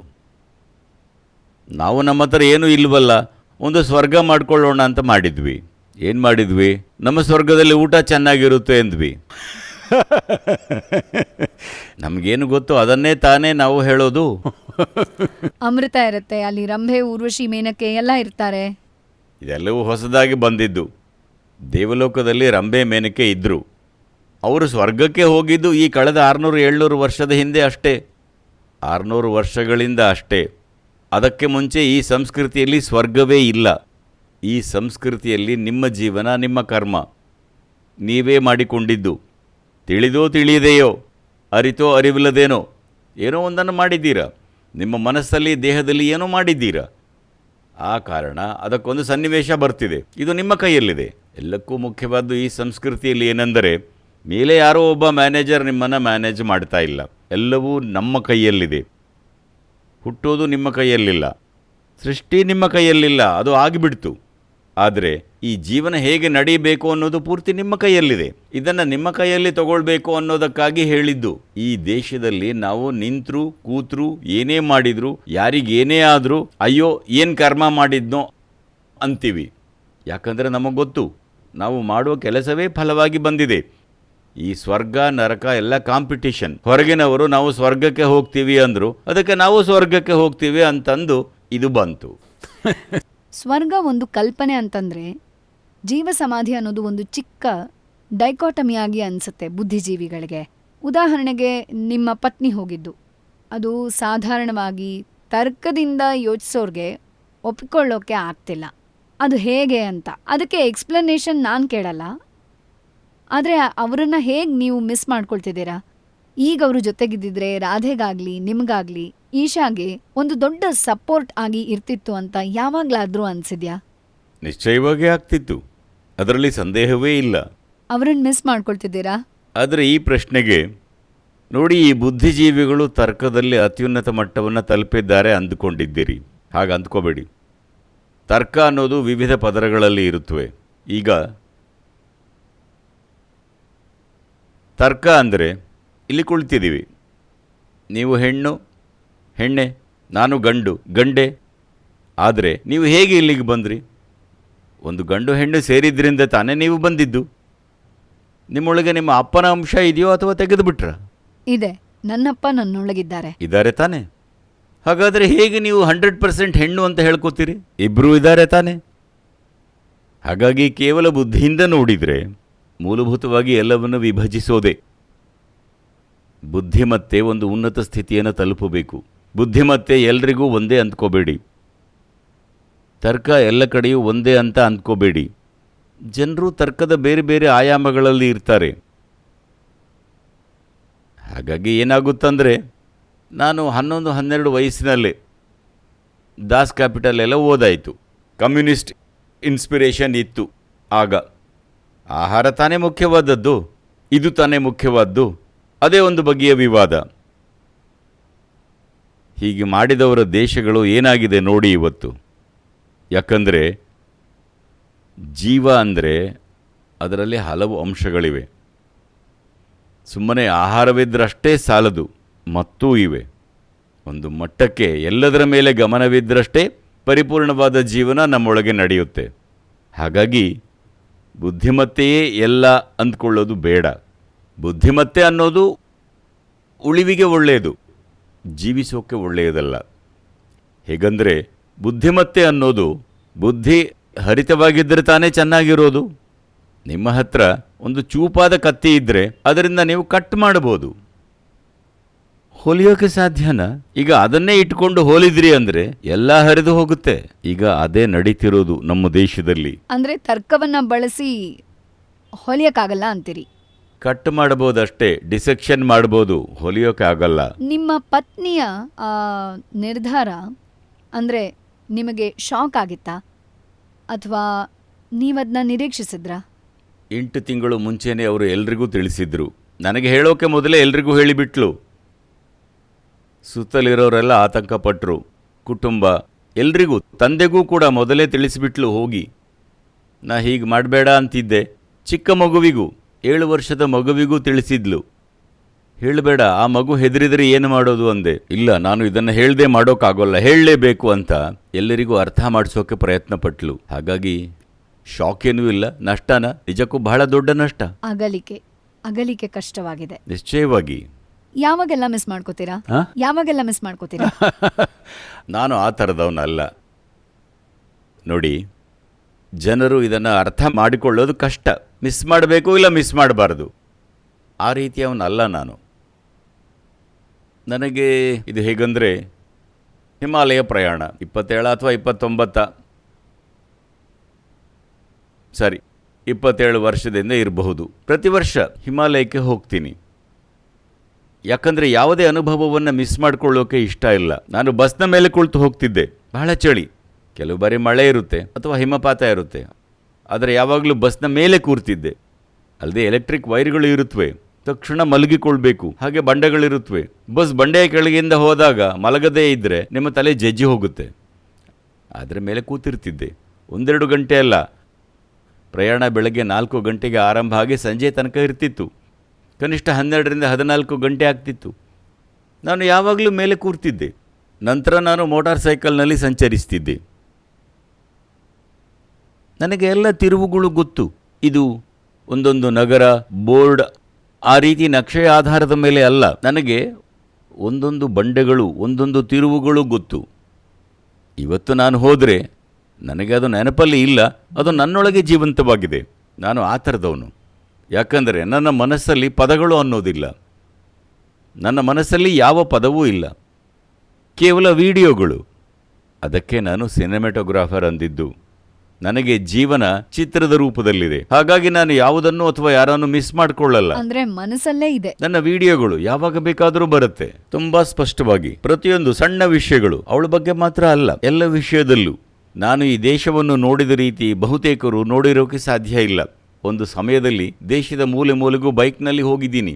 ಯಾವುದೇ ಟೂರಿಸ್ಟ್ ಪ್ಲೇಸ್ಗೆ ಹೋಗಲಿಲ್ಲ, ದೇವಸ್ಥಾನಕ್ಕೆ ಹೋಗಲಿಲ್ಲ, ಹೋಟೆಲ್ಗೆ ಅಥವಾ ಇನ್ನೆಲ್ಲೂ ಹೋಗಲಿಲ್ಲ. ದೇಶಾದ್ಯಂತ ಸಂಚರಿಸಿದ್ದೀನಿ. ನಾನು ದೇಶವನ್ನು ಹೇಗೆ ನೆನಪಿಸಿಕೊಳ್ತೀನಿ ಅಂದರೆ, ಅಲ್ಲೊಂದು ಬಂಡೆ ಇತ್ತು, ಅಲ್ಲೊಂದು ಮರದ ರೆಂಬೆ ಇತ್ತು, ಒಂದು ಕಡೆ ಹಳ್ಳಿಯ ಜನರೆಲ್ಲ ನಡೆದು ಹೋಗ್ತಿದ್ರು. ನನಗೆ ಪ್ರತಿಯೊಂದು ವಿಷಯನೂ ನೆನಪಿದೆ, ವಿಡಿಯೋ ಥರ. ಯಾಕಂದರೆ ಅದು ವಿಡಿಯೋನೇ. ನಾನು ಪದಗಳ ಮೂಲಕ ನೆನಪಿಟ್ಕೊಳ್ಳೋಲ್ಲ. ಹಾಗಾಗಿ ನಾನು ಅಲ್ಲಿ ನಡೀತಿರೋದು ಹೆಂಗಸು ಅಥವಾ ಗಂಡಸು ನಂತರ ಅರ್ಥೈಸಿಕೊಳ್ಳಬಲ್ಲೆ. ಆದರೆ ನನ್ನ ನೆನಪು ಕೇವಲ ವಿಡಿಯೋ. ನೀವು ವಿಡಿಯೋವನ್ನು ನೋಡಿದರೆ ಸಿನಿಮಾ ಅಂದ್ಕೊಳ್ಳಿ. ಸಿನಿಮಾದಲ್ಲಿ ಗಂಡು ಹೆಣ್ಣು ಅಂತಿರಲ್ಲ, ಕೇವಲ ಚಿತ್ರಣ ಅಲ್ವಾ? ಜನರು ಅದನ್ನು ನೋಡಿ ಒಬ್ಬರನ್ನು ಗಂಡು ಮತ್ತೊಬ್ಬರನ್ನು ಹೆಣ್ಣು ಅಂತ ಗುರುತಿಸ್ತಾರೆ. ಗುರುತಿಸುವಿಕೆ ಬೇರೆ, ಆದರೆ ಗ್ರಹಿಕೆ ಅನ್ನೋದು ಬೇರೆ. ಗ್ರಹಿಕೆ ಅನ್ನೋದು ಯಾವಾಗಲೂ ಇರುತ್ತೆ. ಹಾಗಾಗಿ ನನ್ನ ಮನಸ್ಸು ಈ ರೀತಿಯದ್ದು, ಕೇವಲ ಗ್ರಹಿಕೆ. ಅಗತ್ಯ ಬಿದ್ದಾಗ ಅರ್ಥ ವಿವರಣೆ ಮಾಡಿಕೊಳ್ತೀನಿ, ಬಾಕಿ ಟೈಮಲ್ಲಿ ಮಾಡಲ್ಲ. ಅದನ್ನು ಹೇಗಿದೆಯೋ ಹಾಗೆ ನೋಡ್ತೀನಿ. ನಿಮ್ಮನ್ನು ನೋಡುವಾಗ ಹೇಗಿದ್ದೀರೋ ಹಾಗೆ ನೋಡ್ತೀನಿ. ನೀವು ಹಕ್ಕಿ ಆಗಿರ್ಬೋದು, ಮತ್ತೇನೋ ಆಗಿರ್ಬೋದು, ಅದು ನನಗೆ ಮುಖ್ಯ ಅಲ್ಲ. ನಾನು ಅದನ್ನು ಅರ್ಥೈಸಲ್ಲ. ಅಗತ್ಯ ಬಿದ್ದರೆ ಓ ಅದು ಹೆಣ್ಣು ಅಂತ ಗುರುತಿಸ್ತೀನಿ. ಇಲ್ದಿದ್ರೆ ನೀವು ಹೇಗಿದ್ದೀರೋ ಹಾಗೆ ನೋಡ್ತೀನಿ. ಬಹುತೇಕ ಸಮಯ ನಿಮ್ಮನ್ನು ನಾನು ಜಾಮಿತಿಯ ರೂಪದಲ್ಲಿ ನೋಡ್ತೀನಿ. ಇನ್ನೊಂದು ವಿಷಯ ಕೇಳಬೇಕು ಅನಿಸ್ತಿದೆ. ಹಾಗಾಗಿ ನನ್ನ ಪತ್ನಿಯ ಜಾಮಿತಿ 100% ಸದಾಕಾಲ ನನ್ನೊಂದಿಗೆ ಇದೆ. ನಿಮ್ಮ ಪತ್ನಿ ನಿಮ್ಮ ಮನಸ್ಸಲ್ಲೇ ಒಂದು ಚಿತ್ರವಾಗಿ ಅಚ್ಚಳಿಯದ ಹಾಗಿದ್ದಾರೆ ಅಂದ್ರಿ. ಅದು ಹೇಗೆ? ಅದು ಚಿತ್ರವಾಗಲ್ಲ, ಜಾಮಿತಿಯ ರೂಪದಲ್ಲಿ. ಓಕೆ, ಒಂದು 3D ರೂಪದಲ್ಲಿರೋ ಚಿತ್ರವಾಗಿ ಇದ್ದಾರೆ. ನಿಮ್ಮ ಮನಸ್ಸಲ್ಲೇ ಇದ್ದಾರೆ ಯಾವಾಗಲೂ. ಎಲ್ಲರೂ ಹೀಗೆ ಅಂದ್ಕೊಂಡ್ರೆ ಎಷ್ಟು ಚೆನ್ನಾಗಿರುತ್ತೆ. ಆ ಕಾರಣಕ್ಕೆ ನೀವಾಗಿದ್ದೀರಿ, ನಾವಾಗಿದ್ದೀವಿ. ಆಗಾಗ ಫೋನ್ ಮಾಡಿ ಎಲ್ಲಿದ್ದೀರಾ, ಹೇಗಿದ್ದೀರಾ ಅಂತ ಕೇಳ್ತಿರ್ತೀವಿ. ನೀವು ನಿಮ್ಮನ್ನು ಬಿಟ್ಟು ಹೋದವರನ್ನು ನಿಮ್ಮೊಳಗೆ ಇಟ್ಕೊಂಡಿದ್ದೀರಿ ಅಂತೀರಾ. ಸಾರಿ, ತೀರಾ ವೈಯಕ್ತಿಕ ಪ್ರಶ್ನೆಗಳನ್ನ ಕೇಳ್ದೆ ಅನ್ಸುತ್ತೆ. ಒಂದು ಸಾಮಾನ್ಯ ಪ್ರಶ್ನೆ ಕೇಳ್ತೀನಿ. ನಿಮಗೆ ಪ್ರಭಾವ ಇಲ್ದಿರಬಹುದು, ಆದ್ರೆ ನಮಗದು ತೀವ್ರವಾಗಿ ಪ್ರಭಾವಗೊಳಿಸುತ್ತೆ. ತುಂಬಾ ಟ್ಯಾಲೆಂಟ್ ಇರೋರು, ತುಂಬಾ ಪ್ರತಿಭಾಶಾಲಿಗಳಿಗೆ ಅವರೆಲ್ಲಿರ್ತಾರೋ ಅಲ್ಲಿ ಅವರನ್ನ ಹೆಚ್ಚು ಗೌರವಿಸಲ್ಲ. ಆಚೆ ಊರಿನವರು ಅವರನ್ನ ಗೌರವಿಸ್ತಾರೆ. ಅದು ಗಾಂಧಿ ಆಗಿರ್ಲಿ, ಆಂಡ್ರ್ಯೂ ಲಾರ್ಡ್ ವೆಬರ್ ಆಗಿರ್ಲಿ. ನನಗೆ ಆಂಡ್ರ್ಯೂ ಲಾರ್ಡ್ ವೆಬರ್ ಬಹಳ ಇಷ್ಟ. ದ ಫ್ಯಾಂಟಮ್ ಆಫ್ ಒಪೆರಾ ಅಂತ ಗೀತೆಗಳನ್ನ ಮಾಡಿದವರು. ಲಂಡನ್ನಲ್ಲಿ ಕೇಳಿದ್ರೆ ಅವರು ಸಾಮಾನ್ಯ ಸಂಗೀತಕಾರ ಅಷ್ಟೇ. ಅವ್ರ ಮಹತ್ವ ಗೊತ್ತಿಲ್ಲ. ಆ ರೀತಿ ಇಲ್ಲೂ ಸ್ವಲ್ಪ ಇದೆ ಅಂತ ನಾವೆಲ್ಲ ಅಂದ್ಕೊಳ್ತೀವಿ. ನಿಮ್ಮನ್ನ ಚೆನ್ನಾಗಿ ಅರ್ಥ ಮಾಡ್ಕೊಂಡು ನಿಮ್ಮ ಹಾದಿಗೆ ಬರೋರು ಬೇರೆ ಜಾಗದವರು, ಅಥವಾ ಜಗತ್ತಿನ ಎಲ್ಲಾ ಮೂಲೆಯಲ್ಲೂ ಇದ್ದಾರೆ. ಇಲ್ಲಿರೋರು ಯಾಕೆ ಅದ್ರ ಪ್ರಯೋಜನ ಪಡ್ಕೊಳ್ತಿಲ್ಲ? ಇಲ್ಲೇ ಇರುವ ಭಂಡಾರವನ್ನ ಇಲ್ಲಿರೋರು ಪ್ರಯೋಜನ ಪಡ್ಕೊಳ್ತಿದ್ದಾರೆ, ಹಾಗೇನಿಲ್ಲ. ನಿಮ್ಮ ಪಕ್ಕದಲ್ಲೇ ಇರೋರು ಇದ್ರ ಪ್ರಯೋಜನ ತಗೊಳ್ಬೋದಲ್ವಾ? ನಿಶ್ಚಯವಾಗಿ. ಇಲ್ಲಿ ಹಳ್ಳಿಗಳಿಗೆ ಹೋಗಿ ನೋಡಿ, ಎಲ್ಲ ಕಡೆಯೂ ಉತ್ತಮ ಬದಲಾವಣೆ ಆಗಿದೆ. ಅದಷ್ಟೇ ಅಲ್ಲ, ತಮಿಳುನಾಡಲ್ಲಿ ಅದ್ಭುತವಾದ ಬೆಂಬಲ ಇದೆ ನಮಗೆ. ಇಲ್ಲಿರೋ 13,000 ಅಥವಾ 53,000 ಹಳ್ಳಿಗಳು ಏನಿವೆ, ಎಲ್ಲ ಕಡೆಯೂ ನಮ್ಮ ಯೋಗ ಸಾಧಕರನ್ನು ಕಾಣಬಹುದು. ಇದನ್ನು ನೋಡಿ ಸ್ವಲ್ಪ ಜನ ಭಯ ಪಡ್ತಿದ್ದಾರೆ. ಈ ಪ್ರಮಾಣದ ಬೆಂಬಲ ಇದ್ದರೆ ನಾಳೆ ರಾಜರಾಗಿ ಬಿಡ್ತಾರಾ, ರಾಜಕೀಯಕ್ಕೆ ಬಂದು ಬಿಡ್ತಾರಾ ಅಂತ. ನಾನು 100 ಸರ್ತಿ ಹೇಳಾಯಿತು, ರಾಜಕೀಯದಲ್ಲಿ ಇಚ್ಛೆ ಇಲ್ಲ. ಯಾಕೆ ಬರಬಾರ್ದು? ನಿಮ್ಮಂಥವ್ರು ತಾನೇ ಬರಬೇಕು. ಇಲ್ಲ, ನಿಮ್ಮಂಥವ್ರು ಜನಸೇವೆ ಮಾಡುವಂಥವ್ರು ತಾನೇ ರಾಜಕೀಯಕ್ಕೆ ಬರಬೇಕು ಅಲ್ವಾ? ಇಲ್ಲ, ರಾಜಕೀಯದಲ್ಲಿರೋರಿಗೆ ಆಧ್ಯಾತ್ಮದ ಅವಶ್ಯಕತೆ ಇರುತ್ತೆ. ಆಧ್ಯಾತ್ಮದವರೇ ರಾಜಕೀಯಕ್ಕೆ ಹೋದರೆ ಹೇಗೆ? ನಮ್ಮ ಉದ್ದೇಶ ಏನು ಅಂದರೆ, ರಾಜಕೀಯದಲ್ಲಿ ಯಾರಿದ್ದಾರೆ ಅವರಿಗೆ ಆಧ್ಯಾತ್ಮದ ಗುಣ ಬರಬೇಕು. ಅಧ್ಯಾತ್ಮ ಅಂದರೆ ಇಷ್ಟೇ, ದೊಡ್ಡದಾಗಿ ಕಲ್ಪನೆ ಮಾಡ್ಕೋಬೇಡಿ. ದೇಹ ಇದೆ, ಆ ದೇಹ ಈ ದೇಹ ಬೇರೆ ಬೇರೆ ತಾನೆ. ಹೂಳೋವರೆಗೂ ಬೇರೆ ತಾನೆ. ಮಣ್ಣಲ್ಲಿ ಹೂಳೋವರೆಗೂ ಅದು ಬೇರೆ ದೇಹ, ಇದು ಬೇರೆ ದೇಹ. ಆ ಮನಸ್ಸು ಹಾಗಿದೆ, ಈ ಮನಸ್ಸು ಹೀಗಿದೆ. ಎಲ್ಲೋ ಒಮ್ಮೊಮ್ಮೆ ನಿಮ್ಮ ಮನಸ್ಸನ್ನು ಹೊಂದಿಕೊಳ್ಬಹುದು, ಹೀಗೆ. ಆದರೆ ಬೇರೆ ಬೇರೆ ತಾನೆ. ಅಧ್ಯಾತ್ಮ ಅಂದರೆ ಇದಕ್ಕೊಂದು ಜೀವಂತಿಕೆ ಇದೆ. ಅಲ್ಲಿ ಅದನ್ನು ಅನುಭವಕ್ಕೆ ತಂದುಕೊಂಡ್ರೆ, ಈ ಸೃಷ್ಟಿ ಮಾಡಿದ್ದೆಲ್ಲವೂ ದೇಹದ ಮಟ್ಟದಲ್ಲಿ, ಮನಸ್ಸಿನ ಮಟ್ಟದಲ್ಲಿ ಅಂತ ಅರಿತುಕೊಂಡ್ರೆ ಎಲ್ಲ ಜೀವವನ್ನು ಬೇರೆಯೇ ರೀತಿ ನೋಡಬಹುದು. ಇದನ್ನೇ ಯೋಗ ಅನ್ನೋದು. ಯೋಗ ಅಂದರೆ ಎಲ್ಲವೂ ಸೇರಿಕೊಳ್ತು ನಿಮ್ಮ ಅನುಭವದಲ್ಲಿ. ಸೇರಿಕೊಳ್ತು ಅಂದರೆ ನಾವು ಸೇರಿಸಲಿಲ್ಲ, ಜೀವ ಇರೋದೇ ಹಾಗೆ, ಎಲ್ಲವೂ ಸೇರಿಕೊಂಡೇ ಇದೆ. ಈ ಮುಟ್ಟಾಳ ತರ್ಕ ಬುದ್ಧಿಯಿಂದ ಬೇರೆ ಬೇರೆಯಾಗಿ ಬಿಡಿಸಿಟ್ಟಿದ್ದೀವಿ. ನಿಮ್ಮ ತರ್ಕ ಬುದ್ಧಿಯನ್ನು ಸ್ವಲ್ಪ ಕಡಿಮೆ ಮಾಡಿದರೆ ಎಲ್ಲವೂ ಒಂದೇ ಅನ್ನೋದು ಅನುಭವವಾಗುತ್ತೆ. ವಿಜ್ಞಾನದಲ್ಲಿ ಅದನ್ನೇ ಹೇಳ್ತಿರೋದು ಅಲ್ವಾ? ಈಗ ನೀವು ತರ್ಕ ಅಂತ ಹೇಳ್ತಿರೋದು ಲಾಜಿಕ್ ಅಲ್ವಾ? ಅದೇ ತಾನೇ? ಬುದ್ಧಿಮತ್ತೆ. ಓ, ಇಂಟೆಲೆಕ್ಟ್. ಓಕೆ. ಈಗ ಈ ತರ್ಕ ಅಂದರೆ ಈ ಬುದ್ಧಿಗೆ ಅಥವಾ ಇಂಟೆಲೆಕ್ಟ್ಗೆ ಪೀಕ್ ಏನು? ವಿಜ್ಞಾನದ ಆವಿಷ್ಕಾರಗಳು, ಅದರಿಂದ ಬರೋ ತಂತ್ರಜ್ಞಾನ, ಇವೇ ಮುಖ್ಯವಾದ್ದು. ಇಂಟೆಲೆಕ್ಟ್ಗೆ ಮುಖ್ಯವಾದ್ದು ಸೈನ್ಸ್. ಈಗ ವಿಜ್ಞಾನದಲ್ಲಿ ಹೇಳಿದ್ದಾರಲ್ವಾ, ಮೇಲ್ಮೈನಿಂದ ನೋಡಿದರೆ ಎಲ್ಲವೂ ಬೇರೆ ಬೇರೆ ಕಾಣುತ್ತೆ, ಸ್ವಲ್ಪ ಆಳವಾಗಿ ನೋಡಿದರೆ ಎಲ್ಲವೂ ಒಂದೇ ಅಂತ ಹೇಳಿದ್ರು ತಾನೆ. ಇದನ್ನು ತಾನೇ ಮೊದಲಿಂದಲೂ ನಾವು ಹೇಳ್ತಿರೋದು. ಇದನ್ನು ನಾವು ಸುಮ್ಮನೆ ಹೇಳಲಿಲ್ಲ, ಅನುಭವಾತ್ಮಕವಾಗಿ ಹೇಳಿದ್ವಿ. ಯಾವಾಗ ಎಲ್ಲವೂ ಒಂದು ಅನ್ನೋದನ್ನು ಅರಿತುಕೊಳ್ತೀರೋ ಇದಕ್ಕೆ ಯೋಗ ಅಂತೀವಿ. ಅರಿತ ಮನುಷ್ಯನನ್ನು ಯೋಗಿ ಅಂತೀವಿ. ಮೊದಲನೇದಾಗಿ ಯಾರು ಯೋಗವನ್ನು ಕೊಟ್ಟನೋ ಅವನನ್ನು ಆದಿಯೋಗಿ ಅಂತ ಕರಿತೀವಿ. ಮೊದಲ ಯೋಗಿ ಅಂದ್ವಿ. ಈಗ ಇದನ್ನು ಅರ್ಥ ಮಾಡಿಕೊಳ್ಳದೆ ಬುದ್ಧಿಯಿಂದ ಎಲ್ಲವನ್ನೂ ಮನಸ್ಸಲ್ಲಿ ಬೇರೆ ಬೇರೆ ಮಾಡಿ ಯಾವುದ್ಯಾವುದು ಒಂದಾಗಿದೆಯೋ ಅದನ್ನು ತಿರಸ್ಕರಿಸೋಕೆ ಆರಂಭಿಸಿದರೆ ಸಾಧಾರಣ ಜೀವನವನ್ನು ಬದುಕ್ತೀರಿ ಅಷ್ಟೇ, ಸಾಮಾನ್ಯ ಜೀವನ. ಇದನ್ನು ತಮಿಳಿನ ಜನ ಪ್ರಯೋಜನ ಪಡ್ಕೊಳ್ತಿಲ್ಲ ಅಂತಲ್ಲ, ಬಹಳ ಪ್ರಯೋಜನ ಆಗಿದೆ. ಕೆಲವು ಪಟ್ಟಭದ್ರ ಹಿತಾಸಕ್ತಿಯವರು ಇದ್ದಾರೆ, ಏನೋ ಮಾತಾಡಿಕೊಳ್ತಾರೆ. ಅದೆಲ್ಲ ನಿಮ್ ಕಿವಿಗ್ ಬಿದ್ದಾಗ ಹೇಗನ್ಸುತ್ತೆ ನಿಮಗೆ? ಅಯ್ಯೋ ಅದೇನು, 25 ವರ್ಷಗಳಿಂದ ಬರಿತಾನೇ ಇದ್ದಾರೆ ಅದೇ ವಿಷಯವನ್ನ. ಅದಕ್ಕೇನು ಮಾಡೋದು? ಬಹಳ ಜನ ಹಾಗೆ ಬರೆದವರು ಈಗ ನಮ್ಮ ಜೊತೆ ಚೆನ್ನಾಗಿದ್ದಾರೆ. ಮುಖ್ಯವಾದ್ದು ಏನಂದರೆ, ಈ ರ್ಯಾಷನೇಲ್ ಅಥವಾ ರ್ಯಾಷನಲಿಸ್ಟ್ ಅಂತ ಹೇಳಿದಾಗ ಏನು ತಪ್ಪಾಗಿ ಅರ್ಥ ಮಾಡಿಕೊಂಡ್ರು ಅಂದರೆ, ರ್ಯಾಷನೇಲ್ ಅಂದರೆ ಎಲ್ಲವನ್ನು ಆಳವಾಗಿ ನೋಡಬೇಕು. ಈಗ ಯಾವುದನ್ನು ವಿರೋಧಿಸಿದರೆ ರ್ಯಾಷನಲಿಸ್ಟ್ ಅಂದ್ಕೊಂಡ್ಬಿಟ್ಟಿದ್ದಾರೆ. ತಾರ್ಕಿಕತೆ ಅಂದ್ರೆ ಆಳವಾಗಿ ಯೋಚಿಸ್ಬೇಕು, ಆಳವಾಗಿ ನೋಡಬೇಕು, ಕೇವಲ ಜಗಳ ಮಾಡೋದಲ್ಲ ಅಂತ. ಆಳವಾಗಿ ನೋಡಬೇಕು. ಸುಮ್ಮನೆ ಏನೋ, ಈಗೇನಂದ್ರೆ ಯಾರೋ ನಮ್ಮ ಥರ ಇಲ್ವೋ ಅವರು ನಮ್ಮ ವಿರೋಧಿಗಳು ಅನ್ನೋದು ಬಹಳ ಸಾಮಾನ್ಯ ಯೋಚನೆ ಅಲ್ವಾ? ಅದು ನೀವ್ ಯಾರ ತರಾನೂ ಅಲ್ಲ, ಬಹಳ ವ್ಯತ್ಯಾಸವಾಗಿದ್ದೀರಾ. ನಿಮ್ ತರ ಯಾರೂ ಇಲ್ಲ. ಹಾಗಾಗಿ ನನ್ನ ನೋಡದೇ ಇರೋರೆಲ್ಲ ನನ್ನ ವಿರೋಧಿಗಳು. ಇದನ್ನು ಹೇಳಿದ್ನಲ್ಲ, ಹಿಂದೂ ಅಲ್ಟ್ರಾ ಹಿಂದೂ ನೋಡಿದರೆ ನನ್ನ ಬೈತಾರೆ. ಯಾಕಂದರೆ ಅವರಿಗೆ ನಾನು ಸರಿಯಾದ ಹಿಂದೂ ಅಲ್ವಂತೆ. ಒಂದೊಂದು ಧರ್ಮವನ್ನು ನೋಡಿದರು. ಈ ಕಮ್ಯುನಿಸಮ್ ನೋಡಿದರೆ ನಾನು ಕಮ್ಯುನಿಸ್ಟ್ ಅಲ್ವಂತೆ. ಇದು ಕಮ್ಯುನಿಸಮ್ ಅಲ್ಲದೆ ಇನ್ನೇನು ಈ ಯೋಗ ಕೇಂದ್ರ. ಇಲ್ಲಿ ನೀವು ಯಾವ ಜಾತಿ ಅಂತ ನಾವು ಕೇಳೋಲ್ಲ, ಯಾವ ಮತ ಅಂತ ಕೇಳೋಲ್ಲ. ಎಲ್ಲ ಜಾತಿ ಮತದವರು ಇದ್ದಾರೆ. ಗಂಡ ಹೆಣ್ಣ ಕೇಳಲ್ಲ. ಸಾಮರ್ಥ್ಯದನುಸಾರ ಯಾರ್ಯಾರು ಏನು ಮಾಡಬೇಕೋ ಅದನ್ನು ಮಾಡ್ತಾ ಇದ್ದಾರೆ. ಎಲ್ರಿಗೂ ಒಂದೇ ಊಟ, ಕೆಲವರಿಗೆ ಜಾಸ್ತಿ ಸ್ಪೆಷಲ್ ಅಂತೇನಿಲ್ಲ, ಎಲ್ರಿಗೂ ಅದೇ ಊಟ, ಒಂದೇ ಥರದ ಬಟ್ಟೆ. ಇದು ಕಮ್ಯುನಿಸಮ್ ಅಲ್ಲ ಅಂದರೆ ನೀವು ಯಾವ ಕಮ್ಯುನಿಸಮ್ ಮಾಡ್ತಿದ್ದೀರಿ? ಸುಮ್ಮನೆ ರೋಡಲ್ಲಿ ಕೂಗ್ತಿದ್ದೀರಿ. ಯಾವ ಕಮ್ಯುನಿಸಮ್ ಮಾಡ್ತೀರಿ? ಇದುವೇ ಕಮ್ಯುನಿಸಮ್ ಅಂದರೆ, ಎಲ್ಲರೂ ಸಮಾನವಾಗಿ ಒಂದಾಗಿ ಬಾಳೋದು.